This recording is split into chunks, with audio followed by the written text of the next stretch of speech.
Hello, everyone. Welcome back.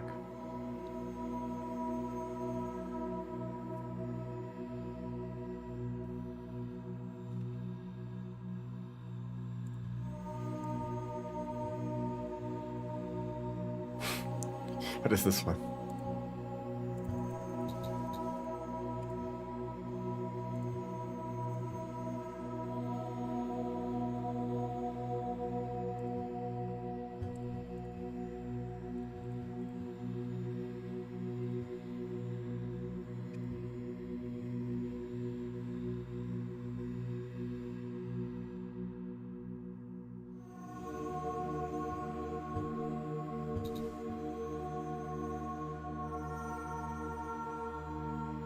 I actually kind of want to go for that one.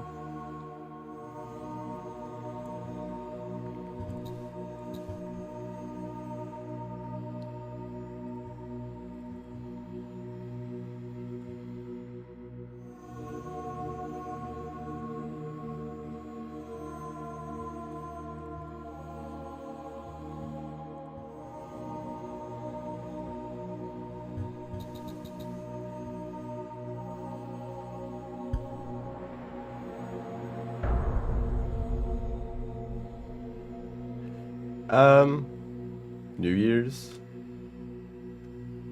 I don't really have any plans specifically, but I think I am planning on changing some things around with streaming for next year. Oh great, I'm in this shelter.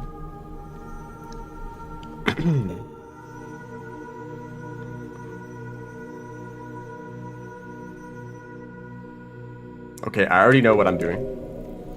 I've decided.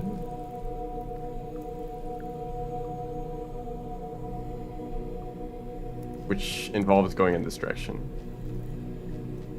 So, there's some things that I've wanted to stream, but also that I feel like wouldn't quite be fitting for YouTube.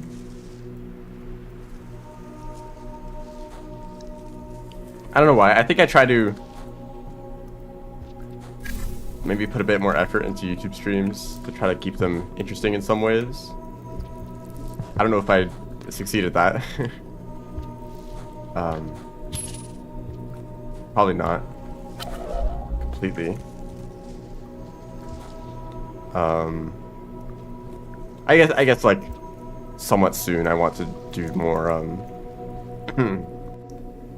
I'll be playing some games that I'll try to like format into an interesting stream, I think.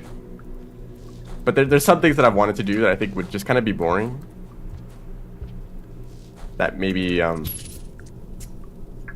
but you know, I've noticed like the way that some people do streams is very different, where they're just streaming for, you know, however many hours, and you know, whatever happens. I mean, basically just being very casual about it. Like, oh, maybe I'll do this, and oh, maybe I'll do this for a bit, and maybe, you know, it's not like they're trying to like make content out of it. They're just kind of doing stuff and streaming the whole thing, you know.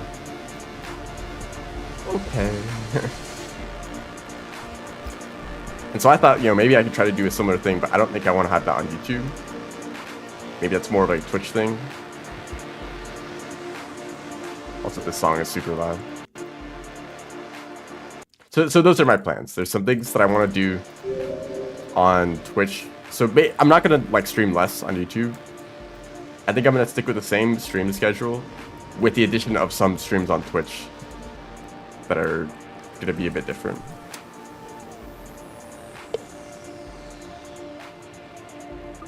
That's basically all that I'm planning, as well as potentially editing some videos for YouTube.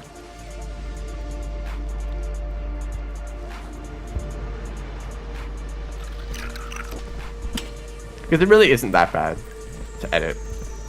Like, I don't know, however many hours of gameplay for something.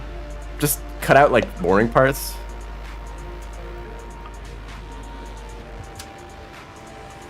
I don't know, just like cut out like a few chunks of it that are like, you know, the in-between sections.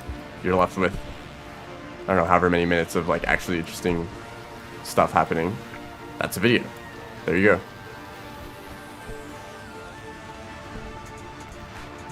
I'm a little bit ambitious sometimes with things that I want to do, and you know, that ambition prevents me from even starting it. Like, oh, I want to do this, but that would be really difficult, so I'm not going to do it. Like, no, I should just do something and see what I can do. And if it's not, you know, what I wanted it to be, then, well, I'll try that next time, you know. Yeah, rewatching the entire thing, so, you know, going over hours of, you know, video. That's the real. That's the only bad part, really.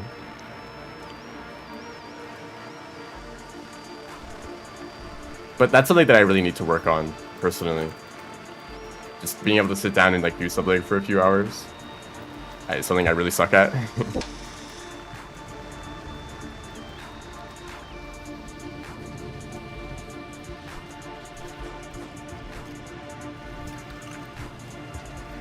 Oh, I almost had it.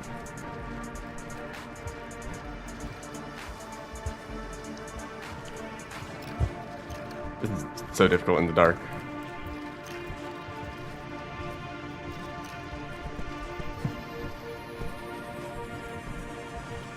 Okay, I made it. I should have used the refraction cell now that I'm thinking about it. Actually, hold up. There's a pipe right here.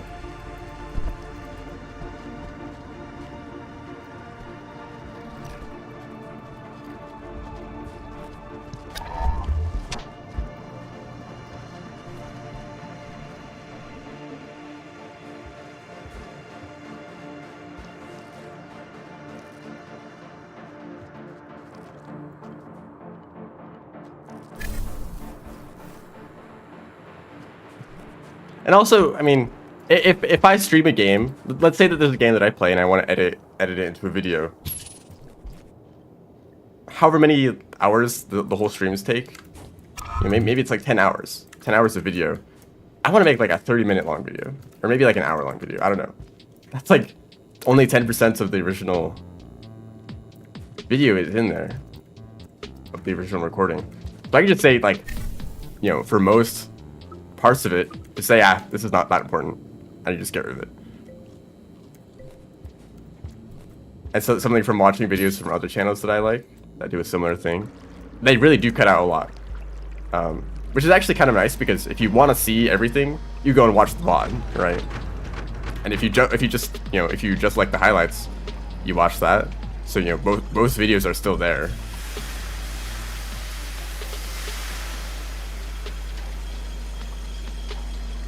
Find a new Rain World YouTuber? Is that me? Or are you showing up to the stream to say that you found someone else? Hello. Welcome.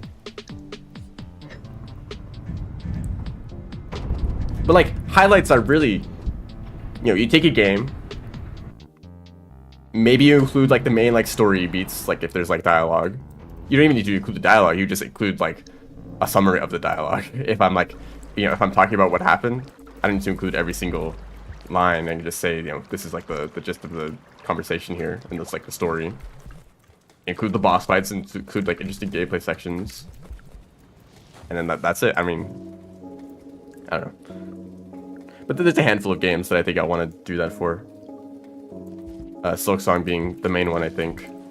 The Watcher DLC, when that comes out, I might do that. Depending on what happens exactly. Because I don't really want to stream it. I'm just gonna drop this thing. It's really annoying, and I'm not planning on doing the goal with the refraction cell.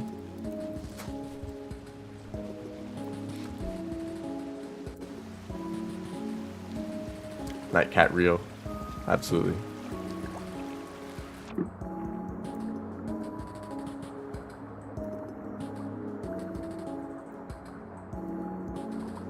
You know, Rivy could probably just do this. Yeah. Thank you, Riv. I don't think I've ever taken this path as Rivy. So, funny thing about this bingo board is that I have to bring a hazer to drainage, but that's where I'll get the hazer. So I'm probably just gonna leave and then come back immediately, and then leave again. Or maybe I'll come back at the end. I'll go bring the pearl to pet, which is actually, I should have done that. I should have taken the bottom route to get the pearl. Oh well.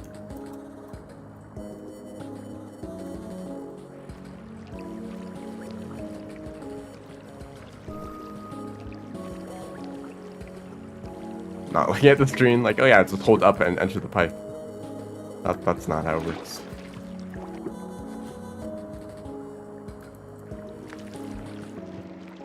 I mean, you could do something kind of similar. If you have some way to like mark. Let's say you have some sort of program. I don't know if you could do this as part of like OBS or Twitch or something, but like press a button and just like leave a timestamp, right? Whenever something interesting happens. And if you really wanted to, when making the highlights video, you could just like go look at all of your timestamps, and that's your video. You probably wouldn't want to just include that. You probably want to like look for more, which means you have to go back and watch through the rest of it. But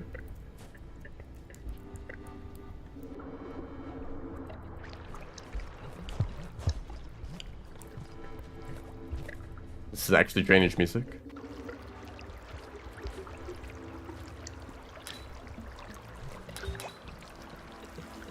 So this hazer here, you're the chosen one.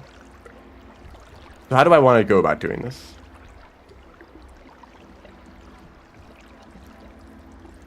Probably just do a big circle. I could leave drainage and come back immediately. Or I could actually... Oh, hello. I could actually travel with the hazer for a little bit.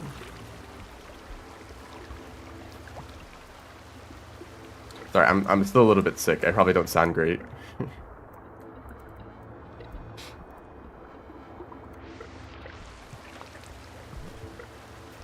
Like 95% better at this point.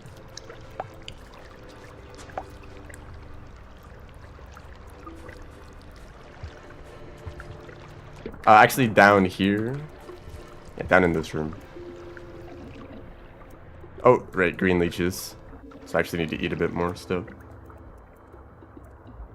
Modded region. Okay, so there's a problem. Most modded regions are going to be part of the Watcher. Not most, but a good chunk of them. So I'm avoiding all of those regions that are going to become part of the Watcher.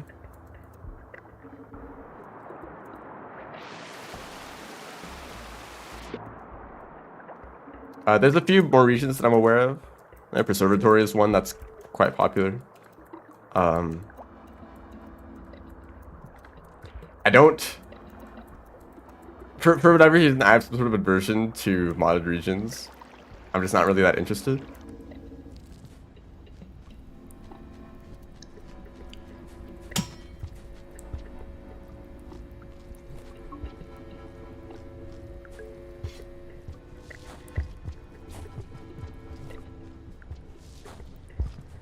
Yeah, I mean, I'm hoping that they're modified a lot.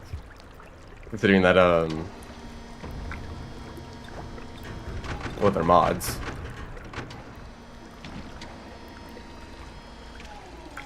One region, so I'll probably come back through like industrial or something.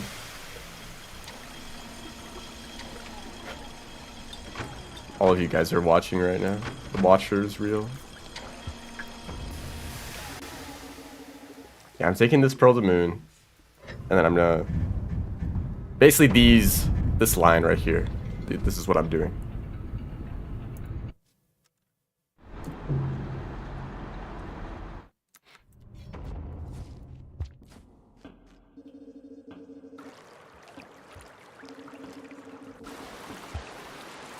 If you're wondering why I didn't stream yesterday, it's because I was doing a real bingo game in the tournament.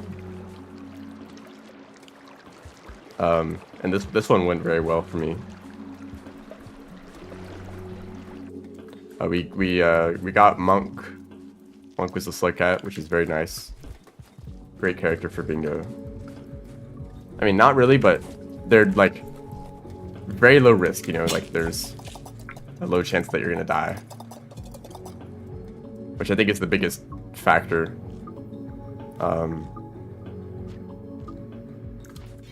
You know, if you're playing Artificer, maybe you're like a really powerful character. You can kill vultures if you want really easily. You can move around pretty quickly. But you might get camped by vultures, or no, by scavengers and die. Yo, save me, dude. That's his den. Obsessed with bingos.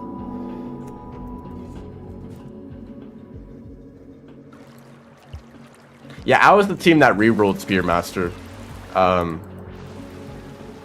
The main reason is because I did a practice game with my teammates, and this was quite a while back, and we played Spearmaster, and it did not go well for us. I don't really know my teammates' experience with the game. I don't think he's played much Spearmaster. So I was like, I don't want to deal with that. I feel okay with Spearmaster, but I'm just like, I'd rather not deal with it, especially for my teammate. Guys. Okay, that's the direction that I wanted to throw the spear, yes.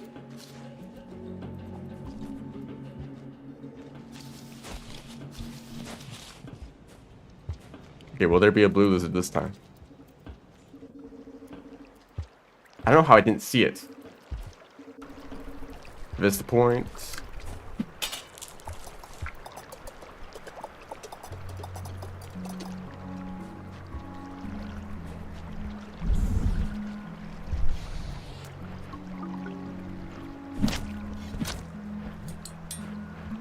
Yeah, take that.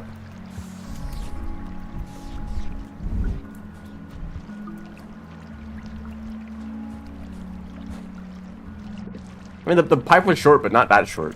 I definitely should have been able to react to it.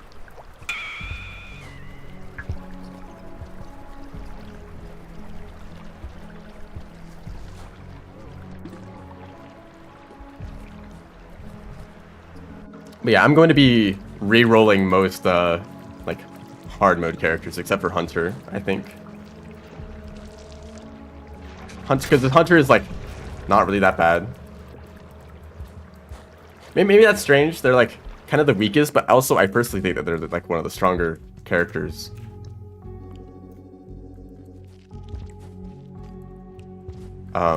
Just because, like, they have crazy inventory space, really.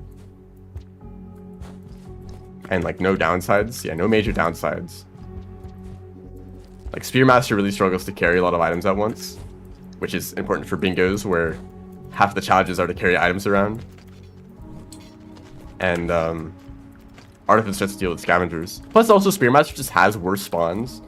Mostly, more King Vultures than normal. So if you've ever noticed that you've been attacked by King Vultures constantly as Spearmaster, there's literally just more of them.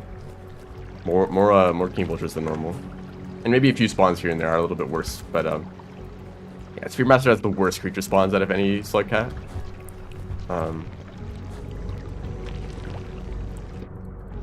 You know, Artificer has scavengers, which are just, you know, they're like a coin flip, really.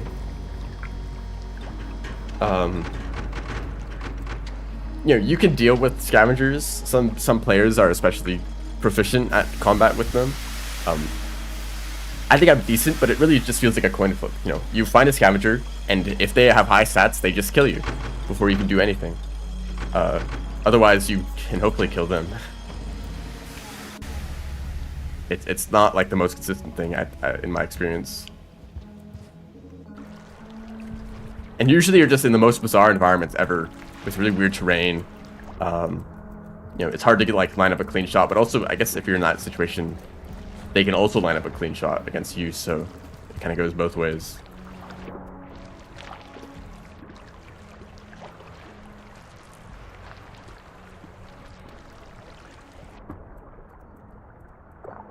It's an eel.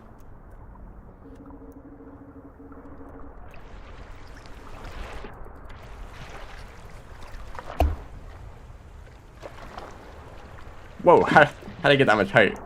Over there on that side.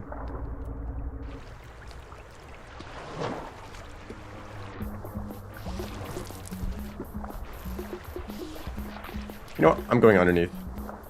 I don't want to deal with this.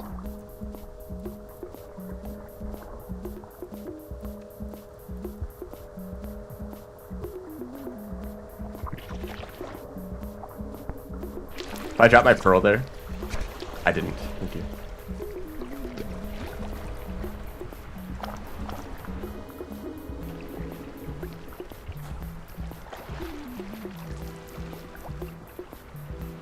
Has there been any updates to Rain Meadow? I still don't feel confident about trying the story mode.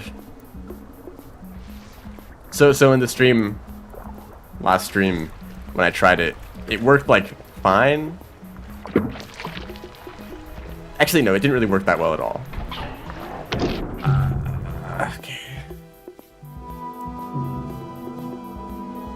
Sound effects.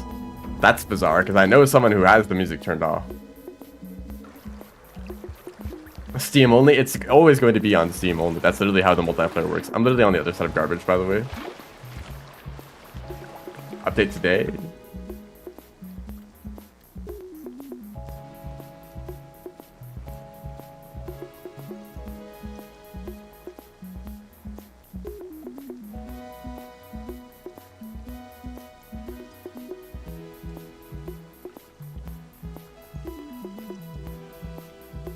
Slightly lower the default music volume. Thank you.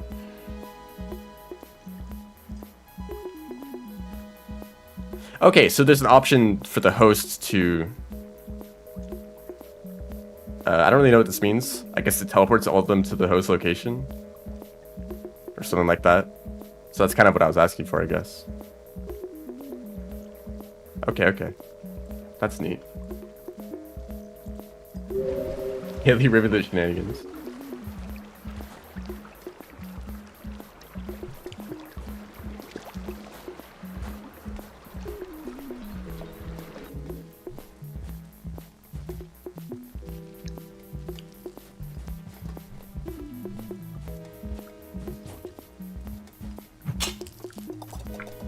Also, this would be a pretty good place to finish the popcorn goal, but I don't really care about that.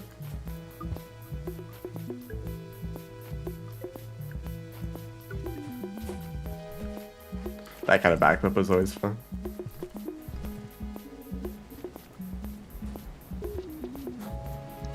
See, there was no telegraph. The pipe, I was like, oh, the pipe didn't flash, so he's not here, and then he showed up. So. Yeah, that's fun. Also, I missed the spear throw, of course.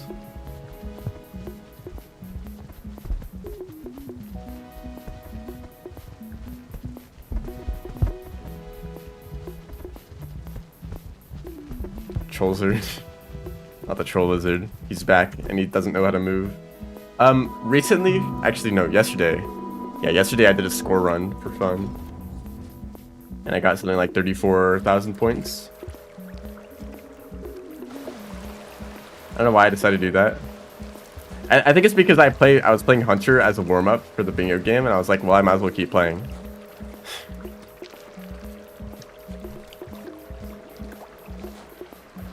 I might actually do more score runs in the future, but they take so long. Like, I pretty much was doing one run over the course of an entire day, taking a lot of breaks in between.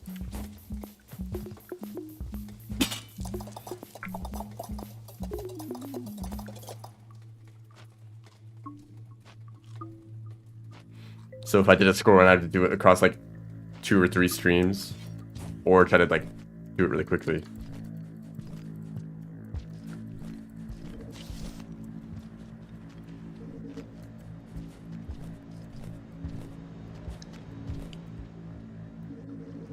No blue lizard to be seen.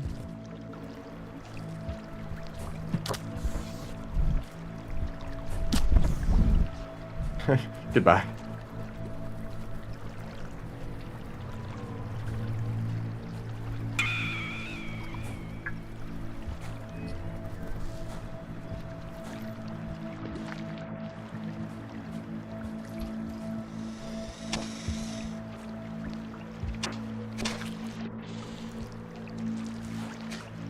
Wow, that was stressful.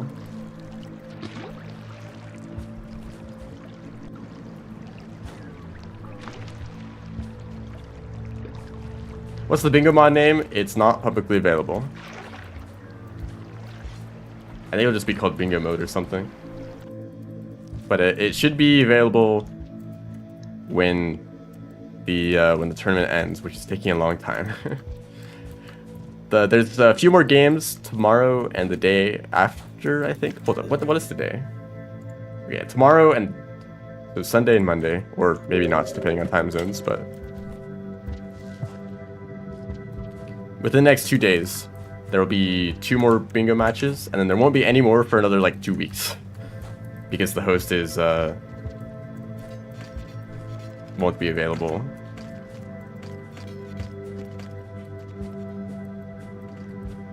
So after that, there's still quite a few games to get through.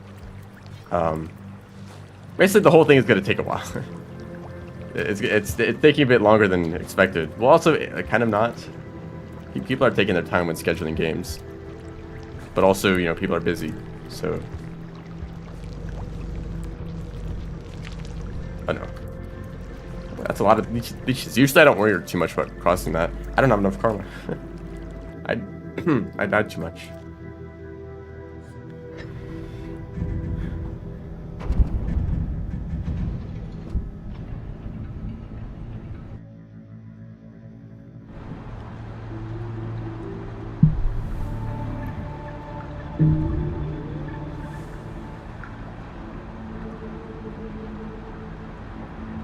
I still believe that the skill ceiling for Rain World is like no one is even close to that.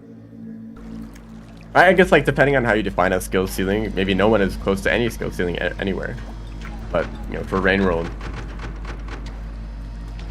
I just don't think that it's reached like a level of popularity and competitiveness to like encourage people to get really good. And there are definitely really good players out there.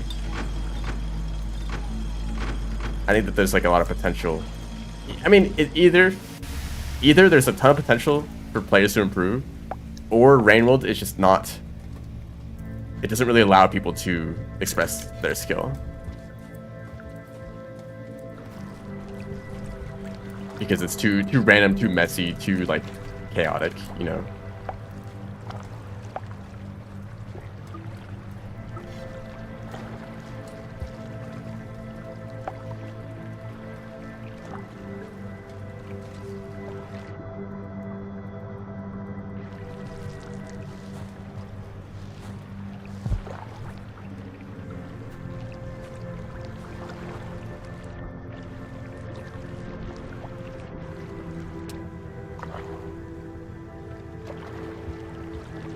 Who knows what was happening over there? Oh. I actually got launched so far, I was past like the camera trigger for that screen. Oh. No blink today.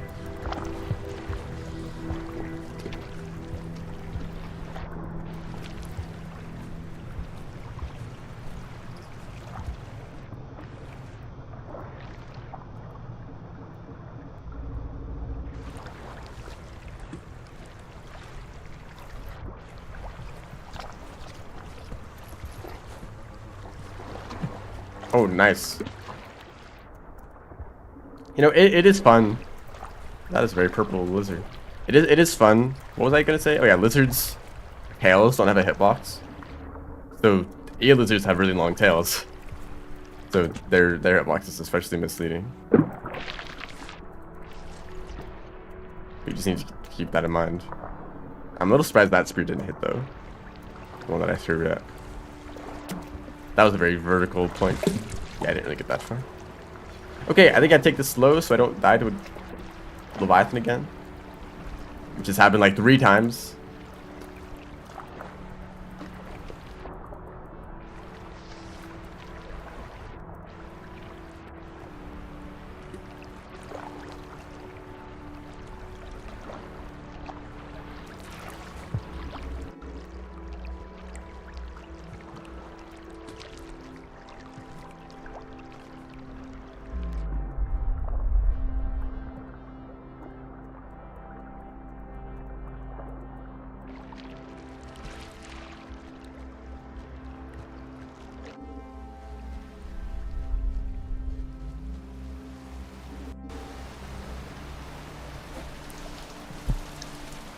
Maybe that's something can be done there.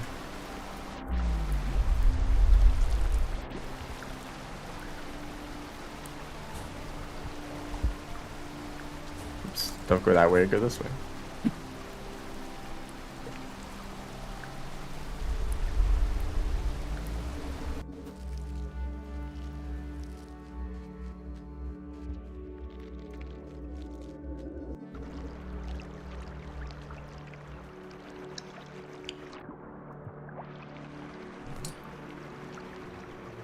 Okay, goodbye.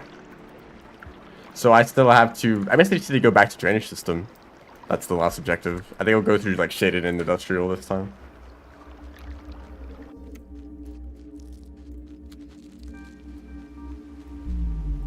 Rivulet makes me sad. I mean, the more that I think about Rainworld speedrunning, the more I'm like kind of disappointed.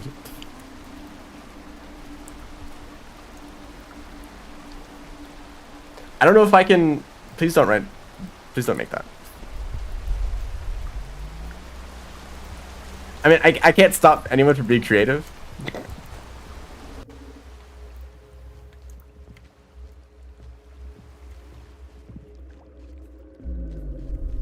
I get, yeah. What was I saying? You distracted me. Oh yeah, Rainworld speedrunning makes me sad. And I don't know if I can make a comparison to any other game. To say like, oh, these speedrunners get to play a game that actually works, or that actually has a good speedrun. But I feel like, yeah, maybe they don't, I don't know. Maybe every speedrunner out there is suffering, dealing with everything annoying about their game.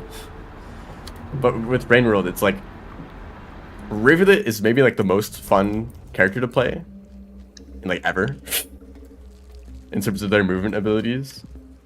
And yet, there's like no good speedrun for Rivulets.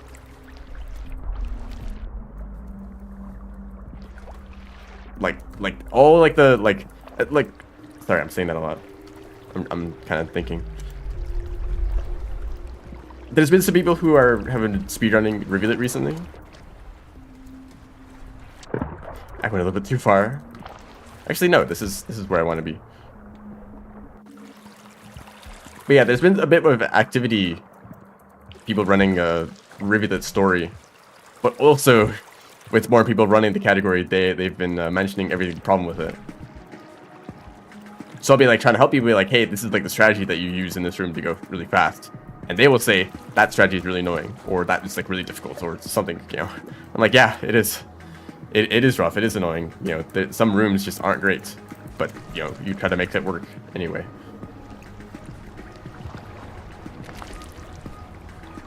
And I think that just kind of, it's the same for like the rest of Rainworld, where you have this incredible movement system, and every speedrun that you try to do just has some sort of annoying problem with it. I think maybe some monk speedruns are the closest thing to like a perfect speedrun, where like creatures are less aggressive.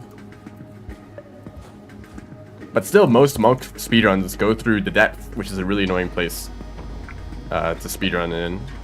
It takes a really long time. But it's something that you have to practice to get good runs. So, you know, pretty much any speedrun that ends in the depths is very frustrating, because it's like, oh, I have to practice depths and movements, which is like completely different from movement everywhere else in the game. You have to like relearn your timing on all of your like movement tech. And it just takes a long time, and it's slow. And really easy to make mistakes and lose time.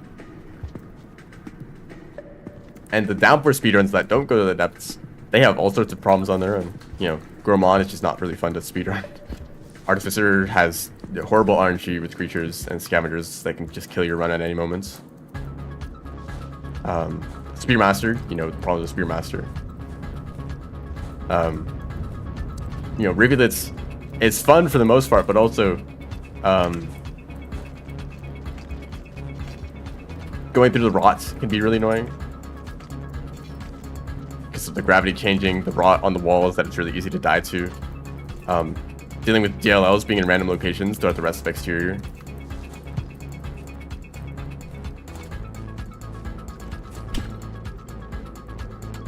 And then Saint has all sorts of, you know, annoying creature RNG, especially in Rubicon, where, you know, one Red Lizard being in the wrong place can just kill your run instantly.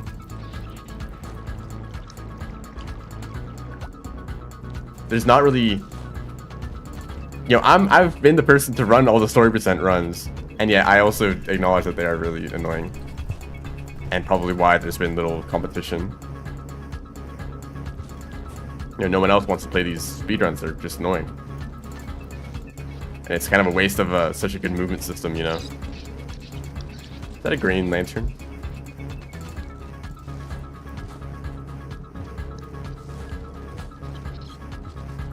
And it also makes me feel like there's a very high chance that the watcher won't have a good speedrun. Of course, that doesn't matter, you know, for like 99% of players. They're just going to play the campaign and probably enjoy it. It's probably going to be good. But then I'm going to speedrun it and be like, damn, this part of the run is really annoying, or RNG, or whatever. You know, there's going to be some problem with it. And, you know, Rain World will forever have, like, you know, bad speedruns.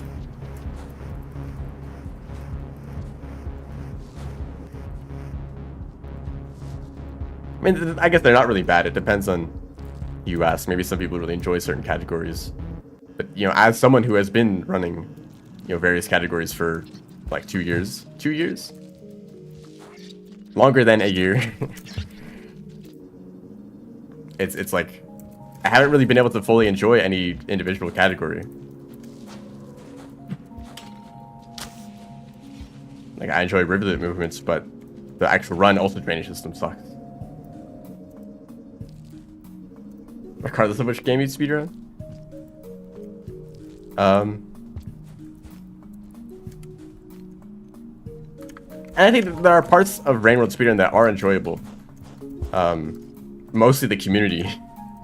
The Rain World, well, some parts of the Rain World community. You know, it's been great to be a part of. I really like the collaboration of, you know, people working together to improve speedruns, like shared strategies and stuff. But that's kind of how it is for every speedrun community. But it's like, we'll spend some time optimizing a speedrun, but it's like, okay, who actually wants to do the run? And it's like, nobody wants to do it because it's annoying. Or a few people do it, but they don't really do that many attempts because they get burnt out really quickly.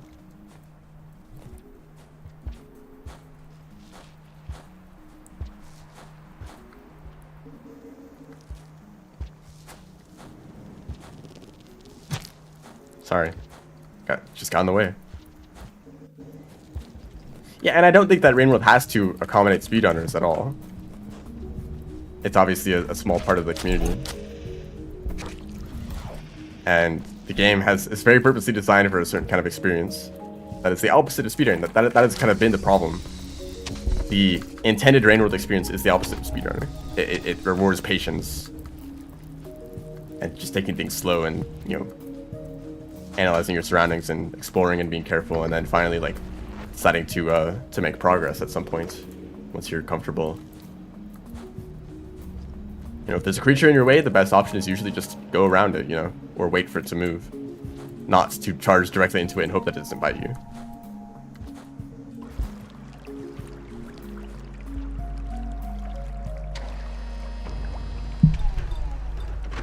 Oh, don't enter subterranean or outskirts.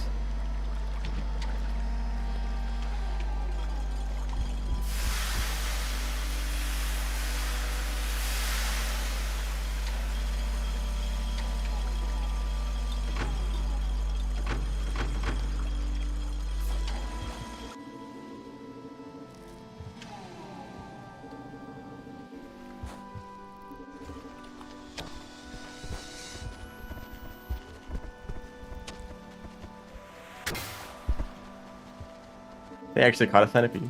Good job.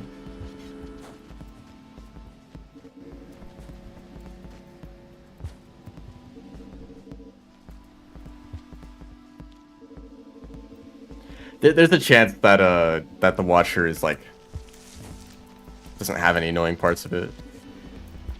Because this was my main problem with Downpour. Just when it comes to speedruns especially, is that every single campaign has some annoying problem with it.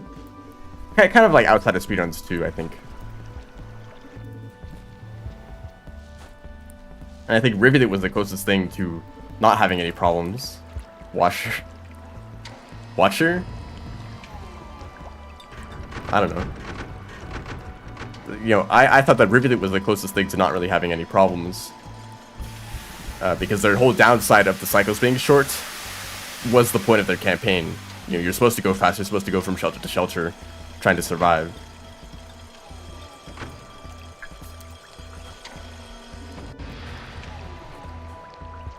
That was like the point of the campaign, but then like the refraction spell kind of ruins it all, and also the Ra is annoying to navigate. So yeah, it's still not quite there, in my opinion.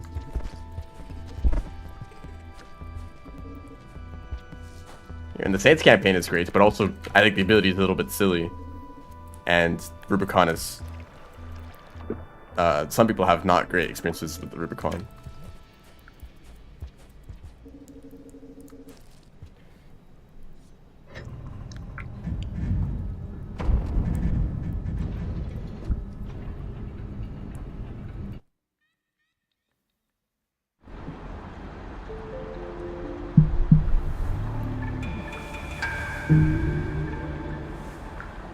Literally hell.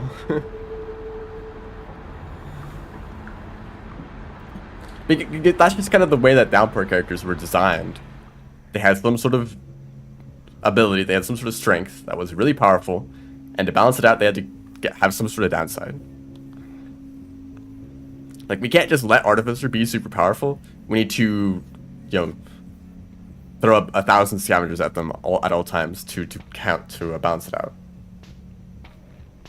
Or Spearmaster can't hold 2 spears, because that's too strong, I guess, so they need to hold on to a pearl for half the campaign. Gourmand has the stamina mechanics.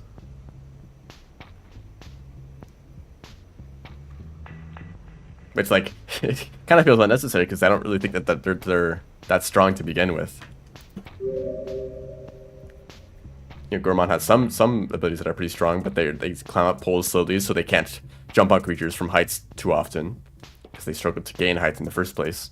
The spears are strong, but you know, why are they? They could just have a normal spear throw damage, and then not get tired from throwing spears. Maybe rolling is too good, but honestly, keep it that way. You know, Rivile already walks faster than Gourmand rolls, probably. Practice with Gourmand.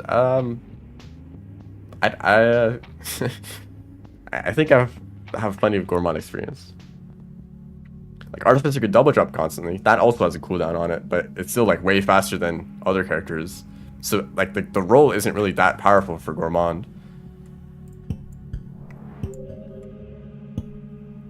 And yet they also felt the need to still nerf the character with stamina.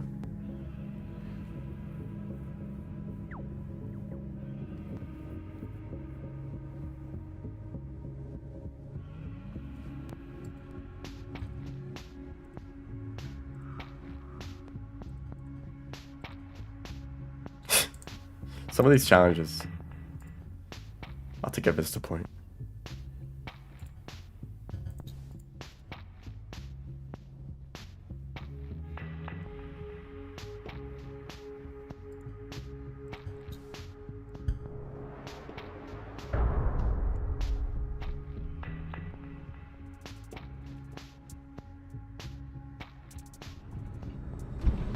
So I'm kind of hoping that with the Watcher, they do just they have some sort of ability maybe, but it's not going to be like super powerful, and we're just going to let them, you know, we're just going to let them have that ability and not try to nerf them.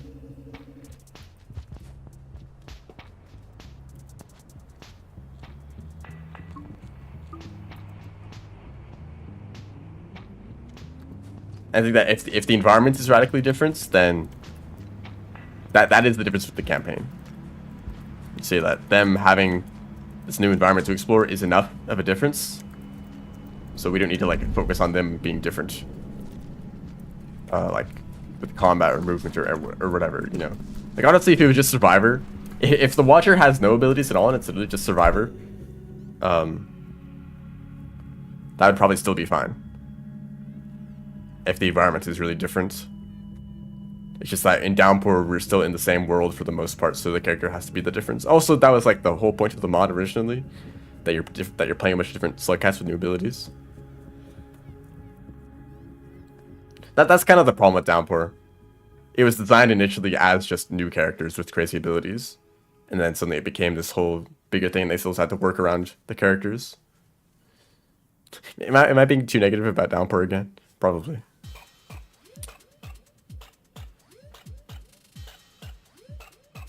This board is actually kind of bad.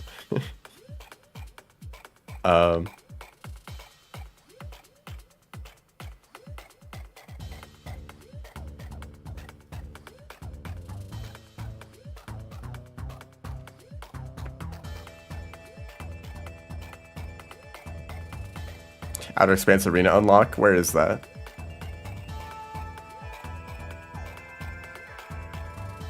Main character. Yeah. Like the opposite of Vanilla Rain World.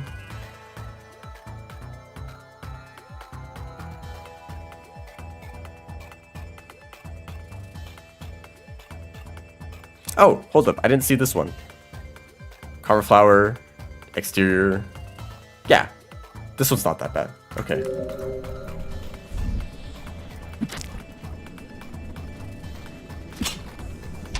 Oh, thank you, instant death.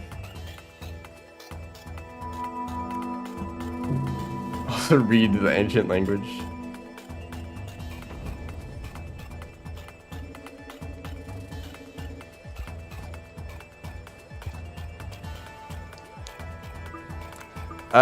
Low karma kind of sucks because I need to go to 4 karma gates.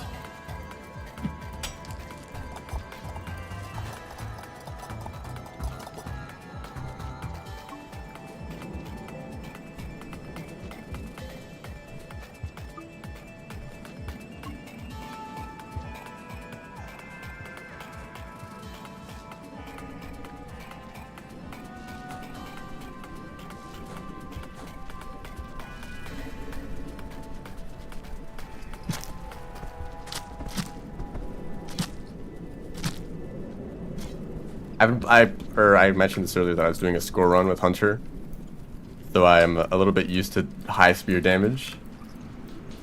2 spears pretty much kills everything, or most lizards, but this is Survivor.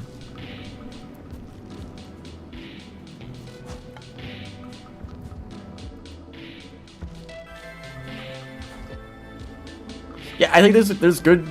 Also, like Downpour was like split across 5 characters.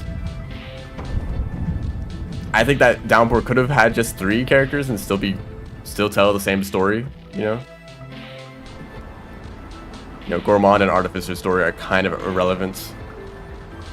You know, Spearmaster, Rivulets, and Saints kind of actually have the main like meat of the story. And maybe you could still like have aspects of Gourmand and Artificer be part of the DLC. You know, the characters don't need to be the same. But, you know, the Watcher is just a single character. So, that they can really refine it, you know.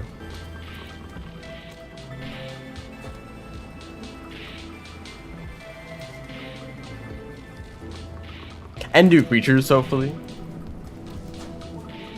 We'll have to see how many new creatures will be added. Hopefully it's like one of the main focuses.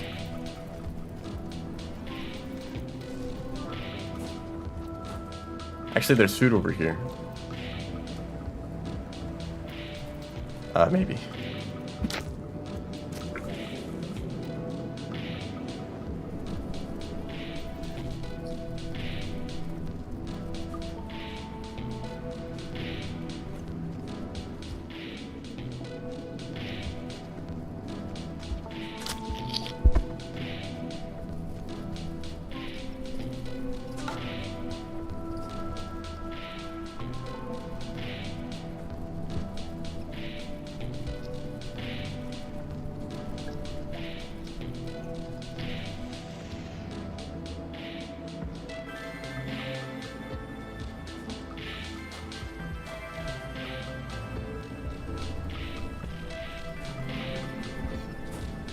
Yeah, stowaways are.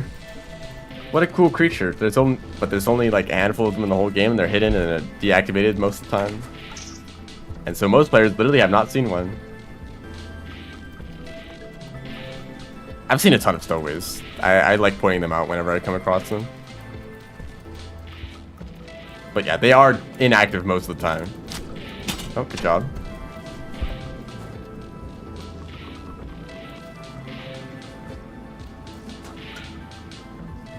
And yeeks are like lobotomized. Like they're still like not really that functional.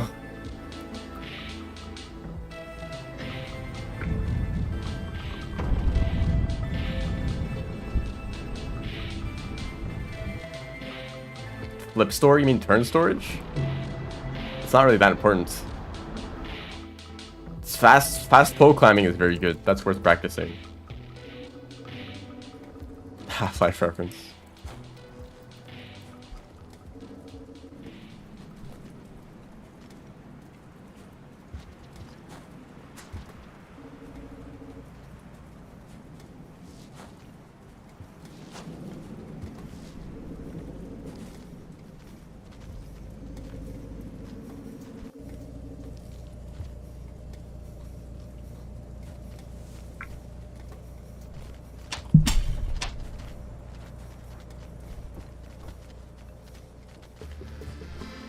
There.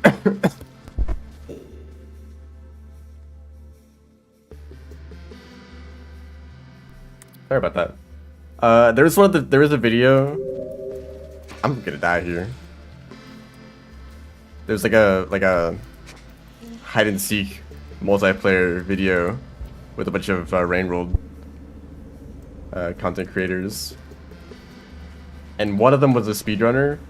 Or maybe not speedrunner. One of them could do fast pole climbs, and they caught someone else on a pole who couldn't do fast pole climbs, and I was just like, I was happy to see that.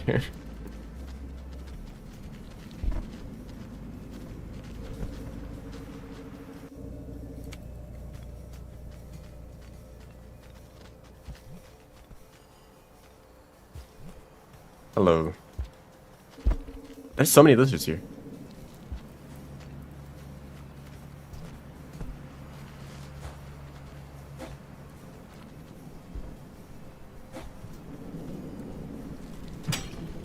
I kind of don't want to like talk about the Watcher at all. Just like wait for when it's actually gonna release.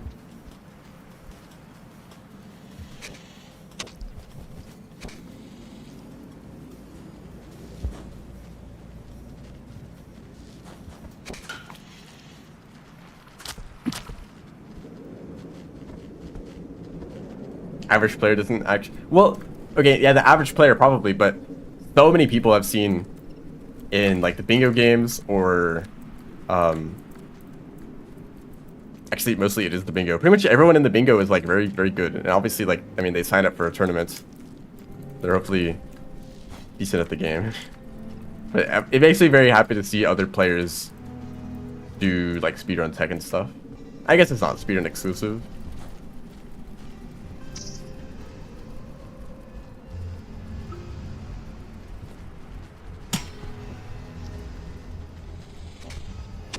This isn't gonna go well. Oh, they followed me down. Okay, see ya.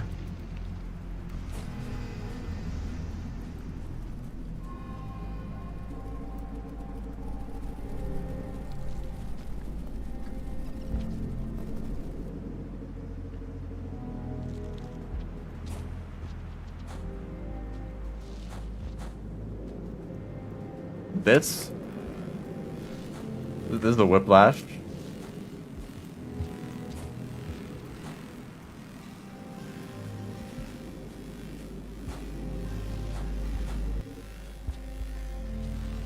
That was like one of the first movement tricks that I discovered on my own. And I remember trying to teach it to other people. Like, hey, you could do this backwards jump.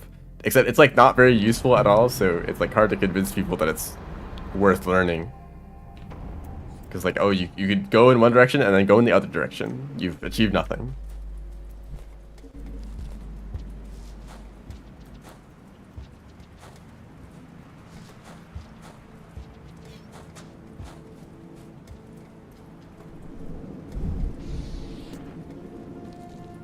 I do kind of wonder what like the history of of like movement tech is in this game. Like what is the summoning salt video, you know? When did people learn like EI or like E slides and EI jumps and you know all that like fast pole climbing? Tech had a wiggle flight?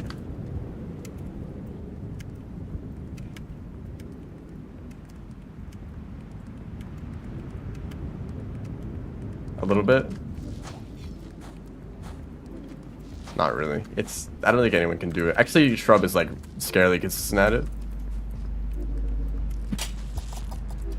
Though it's still really high. It's really hard to actually gain height with it. So I think I just want to enter the region and literally just leave immediately.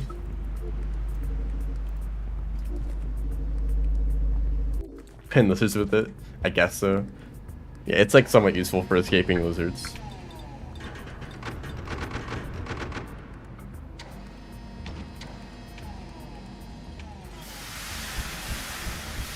Wiggle fly up 4 screens? Well, okay, I think that's just impossible.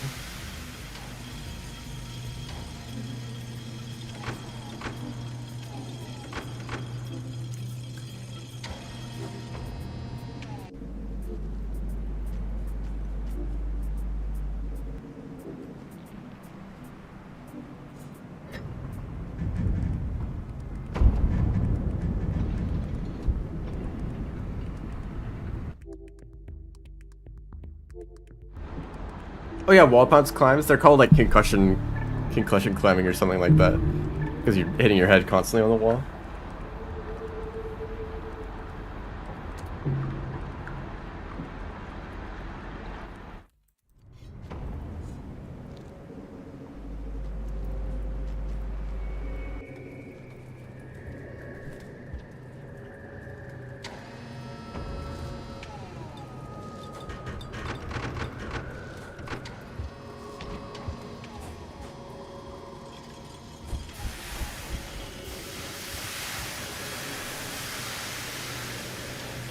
I also wonder, like, wall pouncing. This wall pouncing. This was in the game, like on release, and then it was removed. And I wonder, did any like early players like utilize them?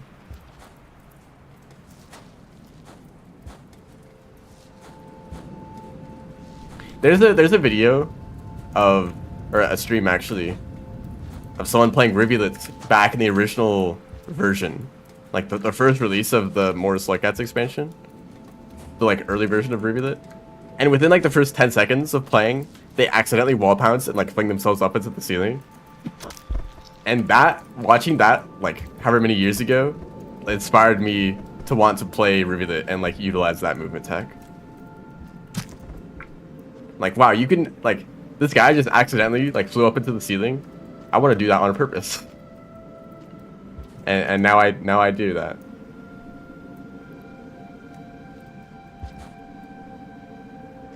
So like, did anyone actually 6 months? Okay, did anyone in 6 months like realize the potential of wall pouncing? Oh, you were supposed to fall. Yeah, I'll just hang out down here. Thank you. I don't really like this position.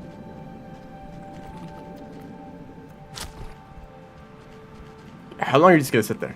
Thank you.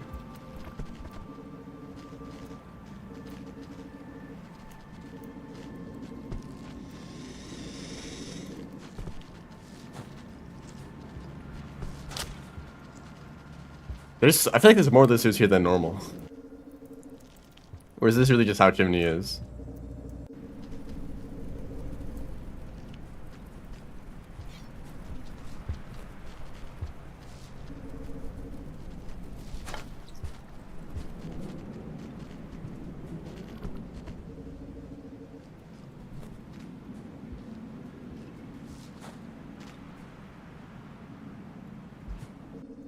Yeah, there's this guy in here.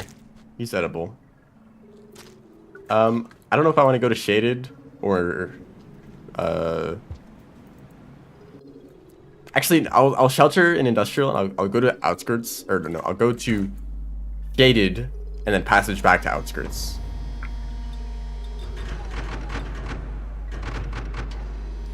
How to beat the game? Go up and then go down.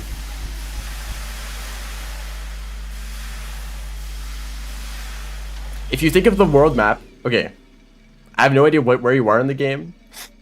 Think of the world map as a square. You want to go to the top right of the square, and then the bottom left. That's your path. You will find, you know, the relevant areas. Drainage. Okay, so you're like close to the middle, kind of around the bottom. Have you been to the like top of the world, like in the higher regions? Because if not, then that's where you want to be heading.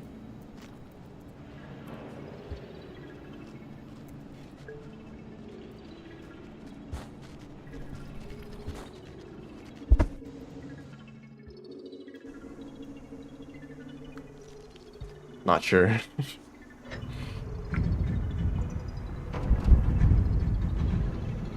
you start in outskirts, right?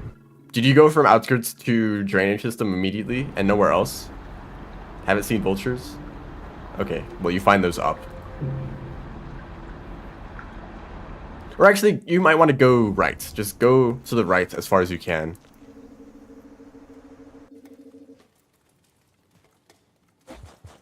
But yeah, you don't really want to be in drainage system.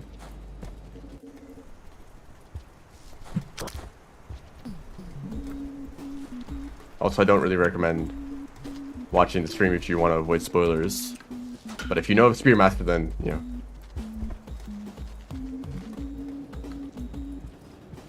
I guess you could do whatever you want.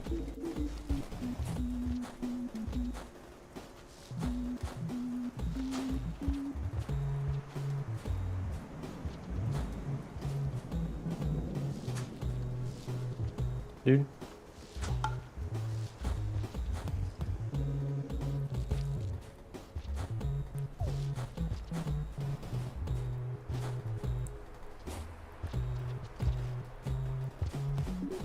I do kind of wonder, for anyone who's like, oh, I don't mind spoilers, if they have just been missing out on stuff. I'm that person also, by the way. I'm the person who doesn't care about spoilers, because there's like, you know, out of all the games I've played, there's like 3 times as many that I haven't played, but I'm like seeing like a lot about the game.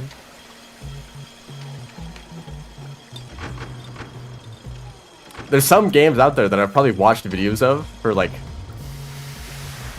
hundreds of hours, but I've just never played the game at all myself.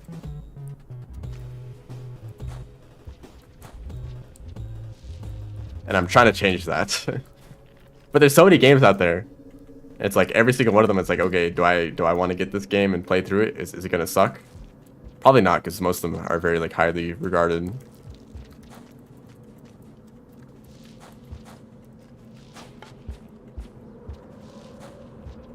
One of those games, if I remember the name of it. Sorry.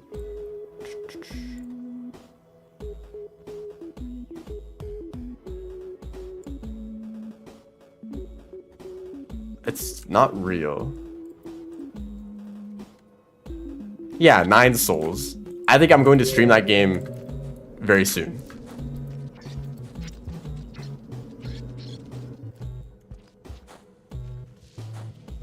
Because it's one that I was really interested in for a while, but then it like also like has a lot of really good reviews. And it keeps coming up in videos, and I'm like, oh, I have to, you know, skip this part of the video to avoid spoilers. But it's usually people bringing up the game as an example of something good. So.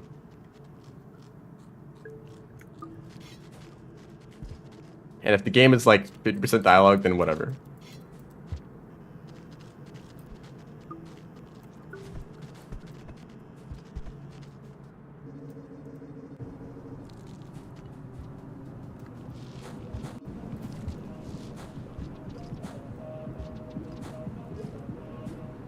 I think that before the Watcher releases, which is in March, I'll try to play through 9 Souls and Cogmind. Those are my goals. for non-rain world stuff. Although, you know, play through, like, who knows if there's actually, you know, for Cogmind, can I, like, definitively say that I've beaten the game at any points?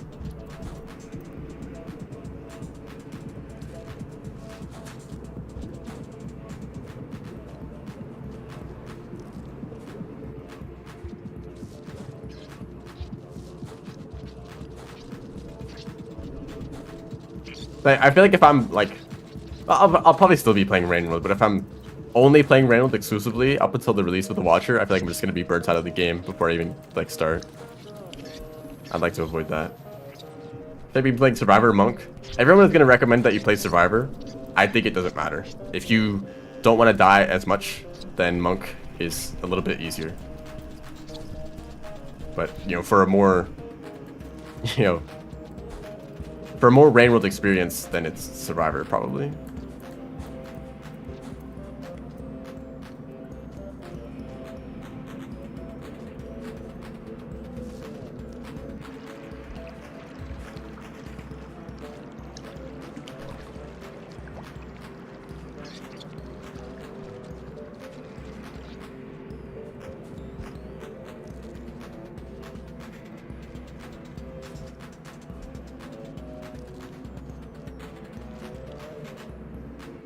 Twelve endings.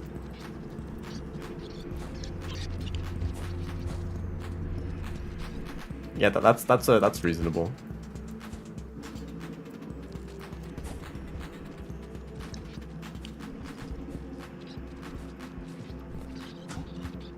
I don't think I've sheltered yet and shaded. I'm gonna do that soon. I'm just picking up a few of these flashbangs that I need.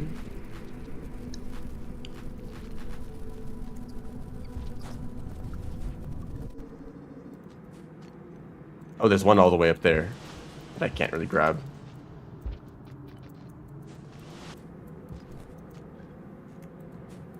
But I can get this one instead.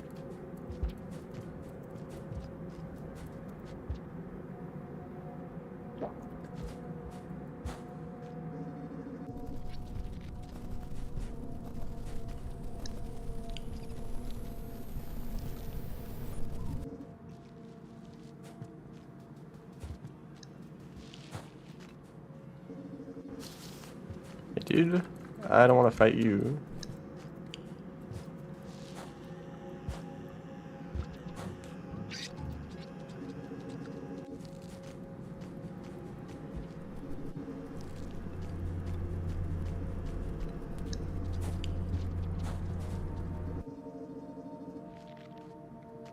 I think I'll go back and try to grab more.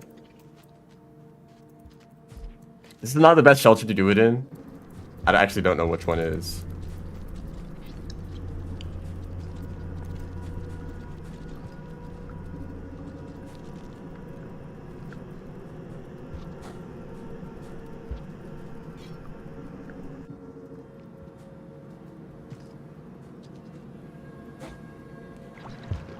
But still works.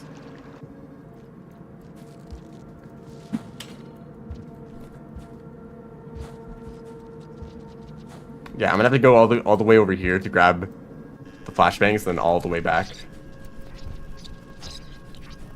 And try not to die. Is it about to rain? That might actually be a problem.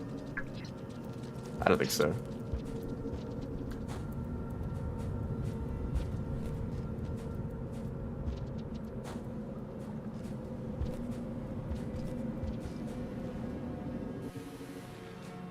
Why have I never heard of that at all?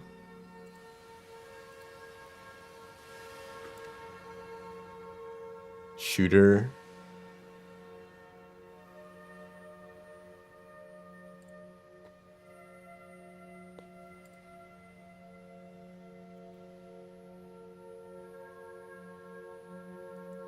I really like the art style.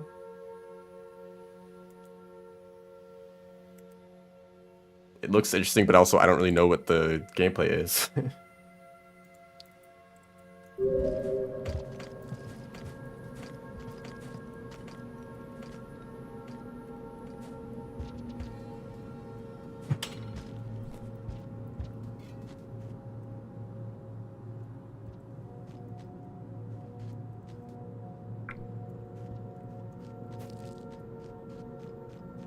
Hello.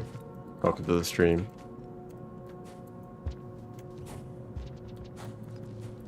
Wow, I made that jump. Okay, time to bring all of these flashbangs back.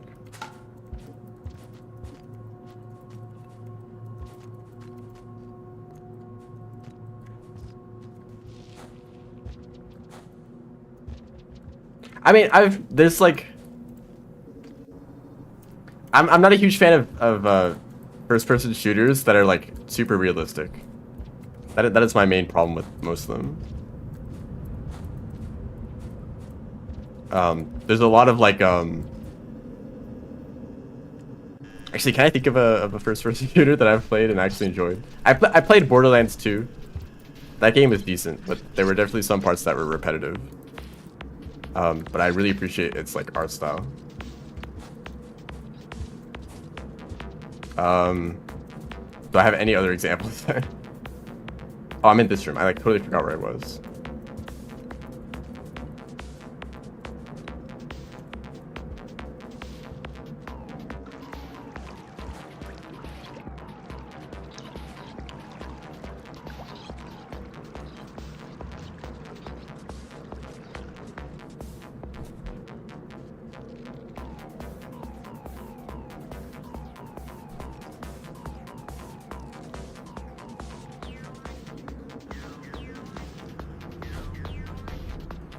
Sounds cool. I'll probably never play it.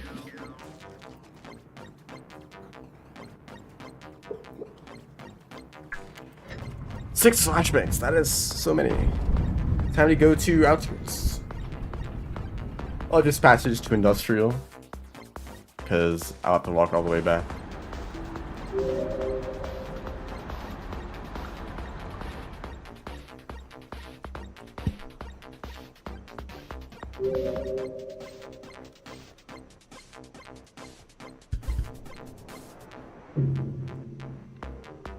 Oops.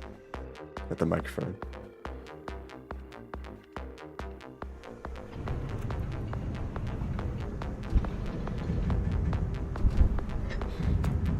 Actually, I kind of want to check if there's any other games. First person. Yeah, even like first person games are pretty rare. Lethal Company? There's a shotgun. Does that count?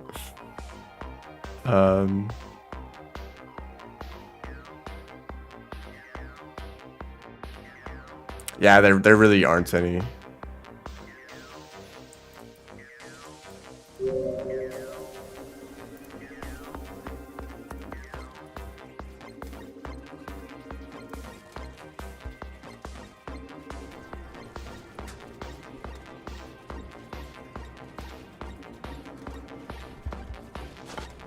There's no red lizard in this room. Isn't that wonderful? Oh, goodbye.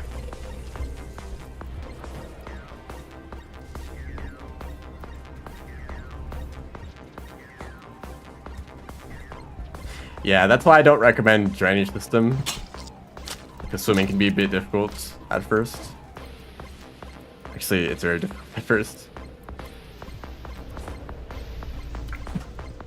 I really didn't grab onto that. Okay.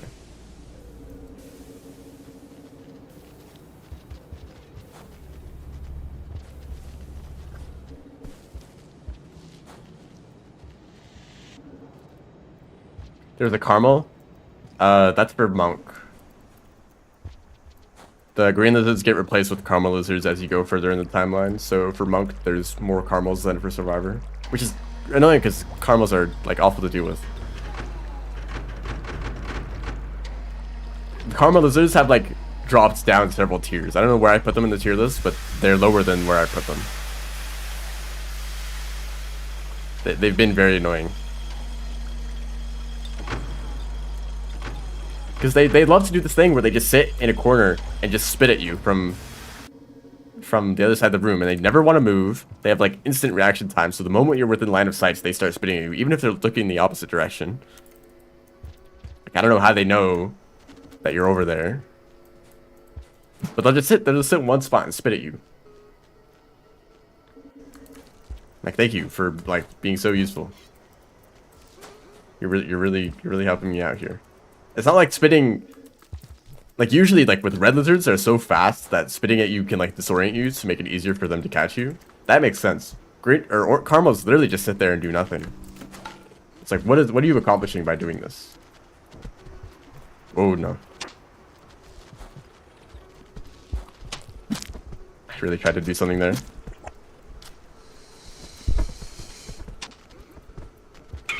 Thank you. I'm glad the Vista is here, but also I need to go get another Karma Flower. I probably should have grabbed one in Industrial or entering Outskirts, but it's not a huge deal.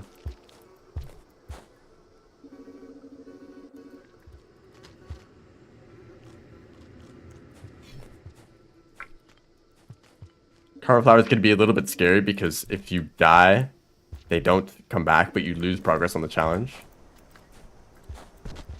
So I can't die until I really shouldn't. But I guess I could just go back to Industrial and get the Karma Flowers there.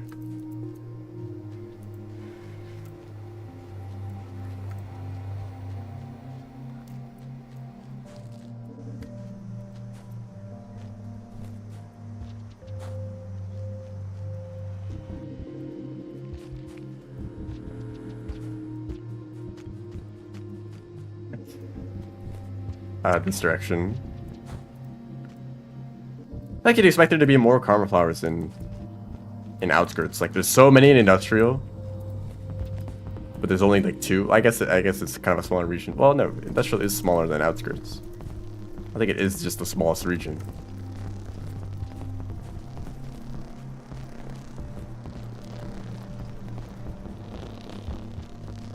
Hey guys.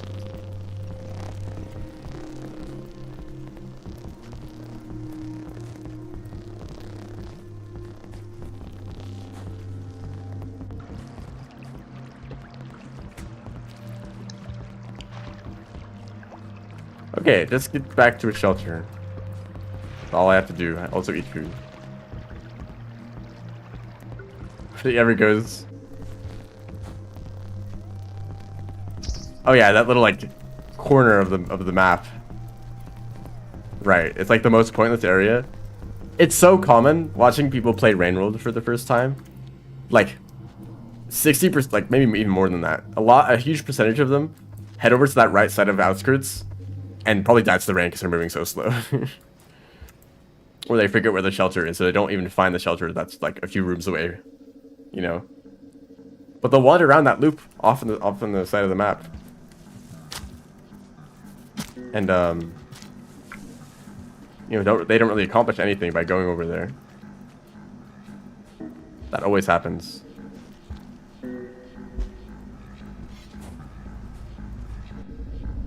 If you really want, if you're stuck in drainage system, you could just restart. You don't really lose that much progress by going back to Outskirts.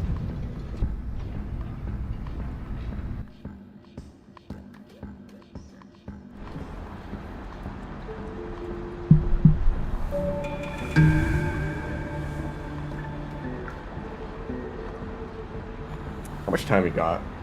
It has only been like 1 hour. I feel like it's been longer. I don't know.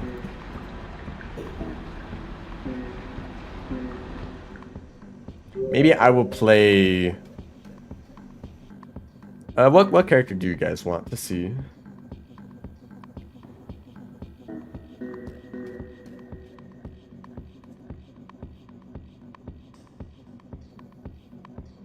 A gate on the right side. I hope we don't see Outskirts at all for the Watcher.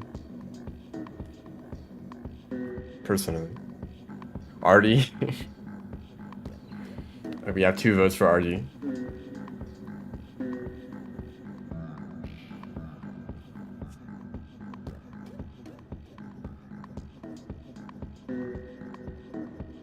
$800 slug pups. Replace that with Lantern Mouse.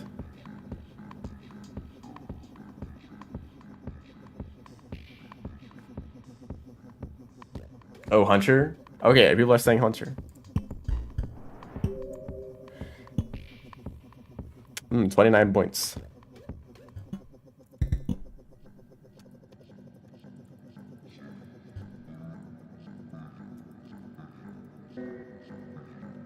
Please. It didn't save the number. Dude. There we go. That's a bit annoying. Kill 2 creatures. I have a feeling that's gonna be easy.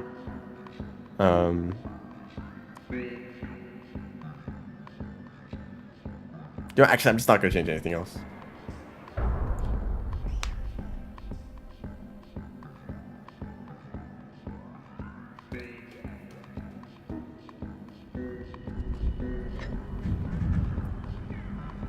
Usually in the actual bingo games, what is this? Are these scavengers? What a fun starting location. Play multiplayer? I might try multiplayer again. Story mode specifically. Hopefully it's fixed enough to not like get stuck in a shelter.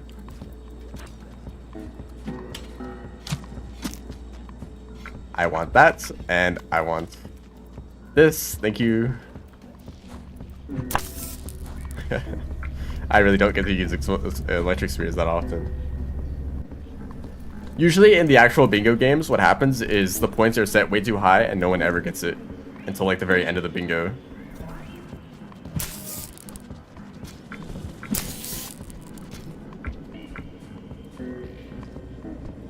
Can't see the rest of chat. You can head over to YouTube. Or just like open the chat on the side.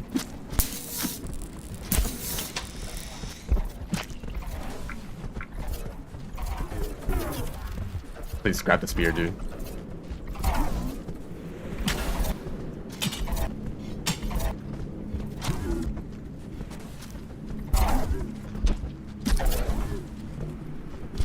There we go. And now all the blizzards are gone. Yeah, I'm streaming on YouTube and Twitch.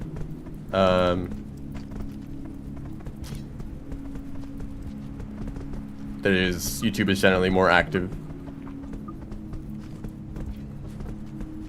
I've not even looked at the board properly. What do we have to do? I already killed 2 creatures. I could... Okay, 6 Vulture Masks is a little bit too high, but I could do it. I'm almost on this diagonal already. You know what? I guess I'll just do that. Just kill a few more creatures here and... Chimney. Also, there's a party going on right here. How did that hit your head?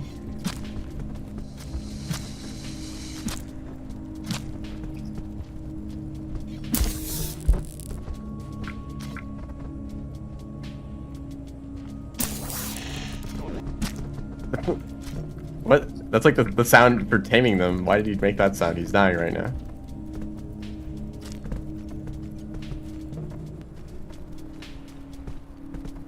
Oh, I should go back and grab that other mask from the vulture.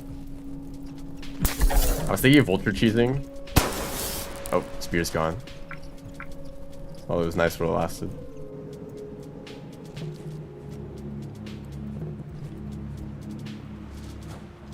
I think the elite scavenger masks are vulture masks. They pretty much count as the same thing. They just look different.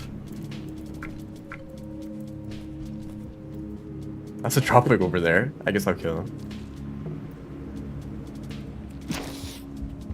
I could recharge this spear. Oh, that's enough points. Actually, I'll go back down and grab the vulture mask and then I'll shelter.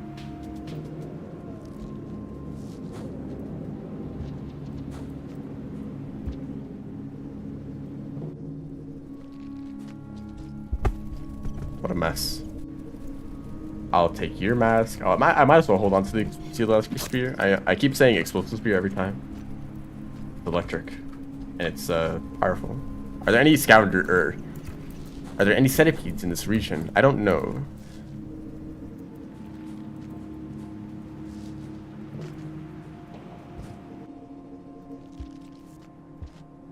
I'm gonna eat you. And goodbye. I could just try to keep killing vultures here. The electric spear makes it pretty easy. But it's probably going to explode at some point. Yeah, so I can't recharge it in this region. Unless I find another elite, so that was the first thing I killed.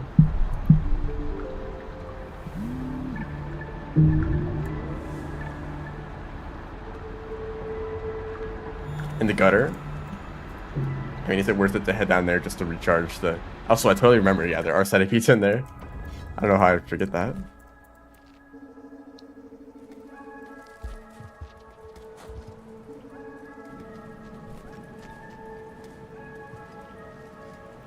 There's a decent amount of spears in this room. If I find one more outside, I think I'll... Yeah.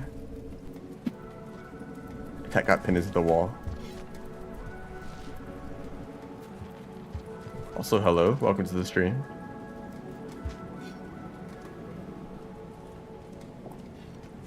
Nice layering.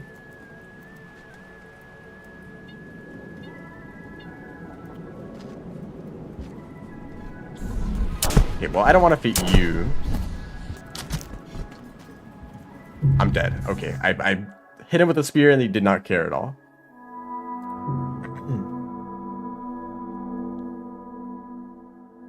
Which is unfortunate because I'd like to get more karma.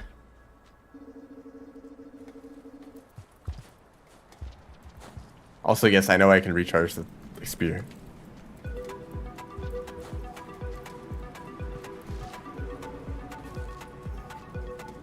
I guess I'll head to, I'll head over to, the gutter.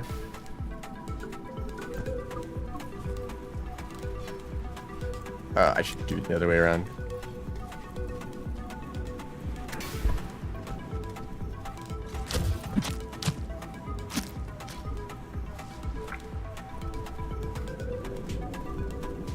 But I really only care about killing vultures. This helps. Actually, this helps so much, I'll just do this right now.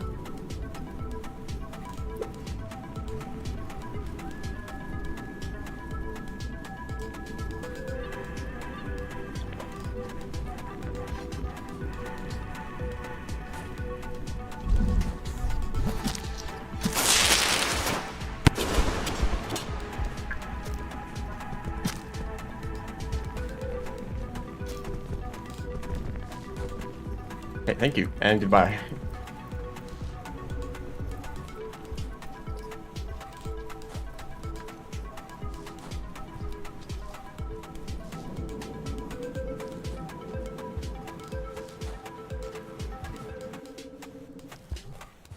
I guess this will be the shelter. A little bit annoying that it's at the bottom of the region. I'd like to be at the top.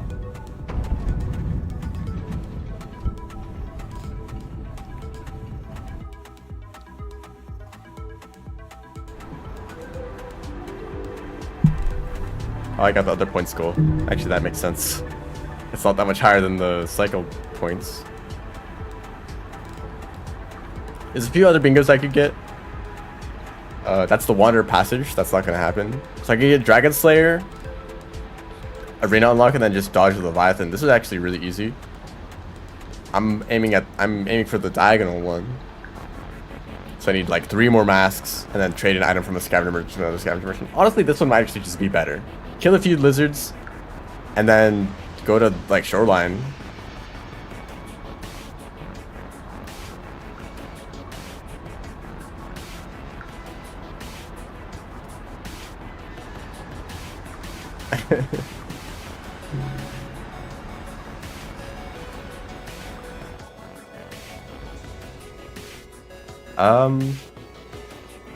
Do I care? It might just be easier. I don't know where the... Oh, no, actually, I know exactly where the unlocks are. Let's head to Sky Islands to kill a orange lizard. And I think I'll go down to, like, Shaded to kill a mole. And then it's just, like, go to Shoreline afterwards. That challenge is pretty easy.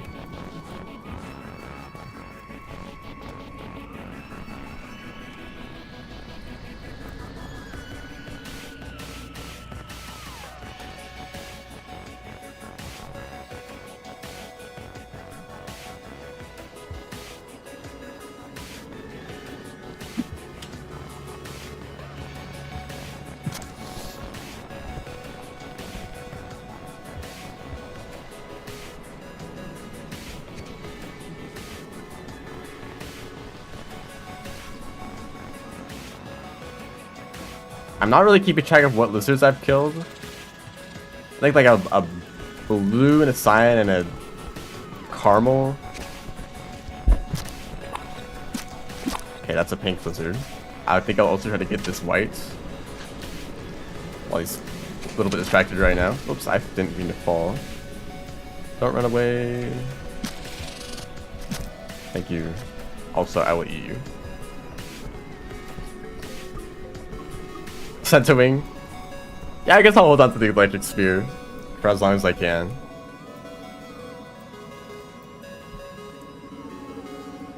It is interesting after like downpour. It feels like orange lizards are super common, but they're like only in a handful of locations, like in like exterior and Sky Islands, and that's it. And they have an association with like communication structures, like either on the outside of an iterator or in communications array or close to it. That's where you find orange lizards, and it makes me a little bit sad that that association is kind of completely gone by the end of downpour.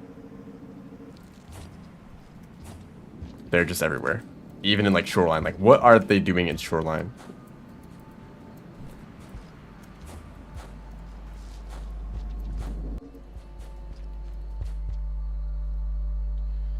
I do not reasonably believe that they would replace salamanders or eel lizards.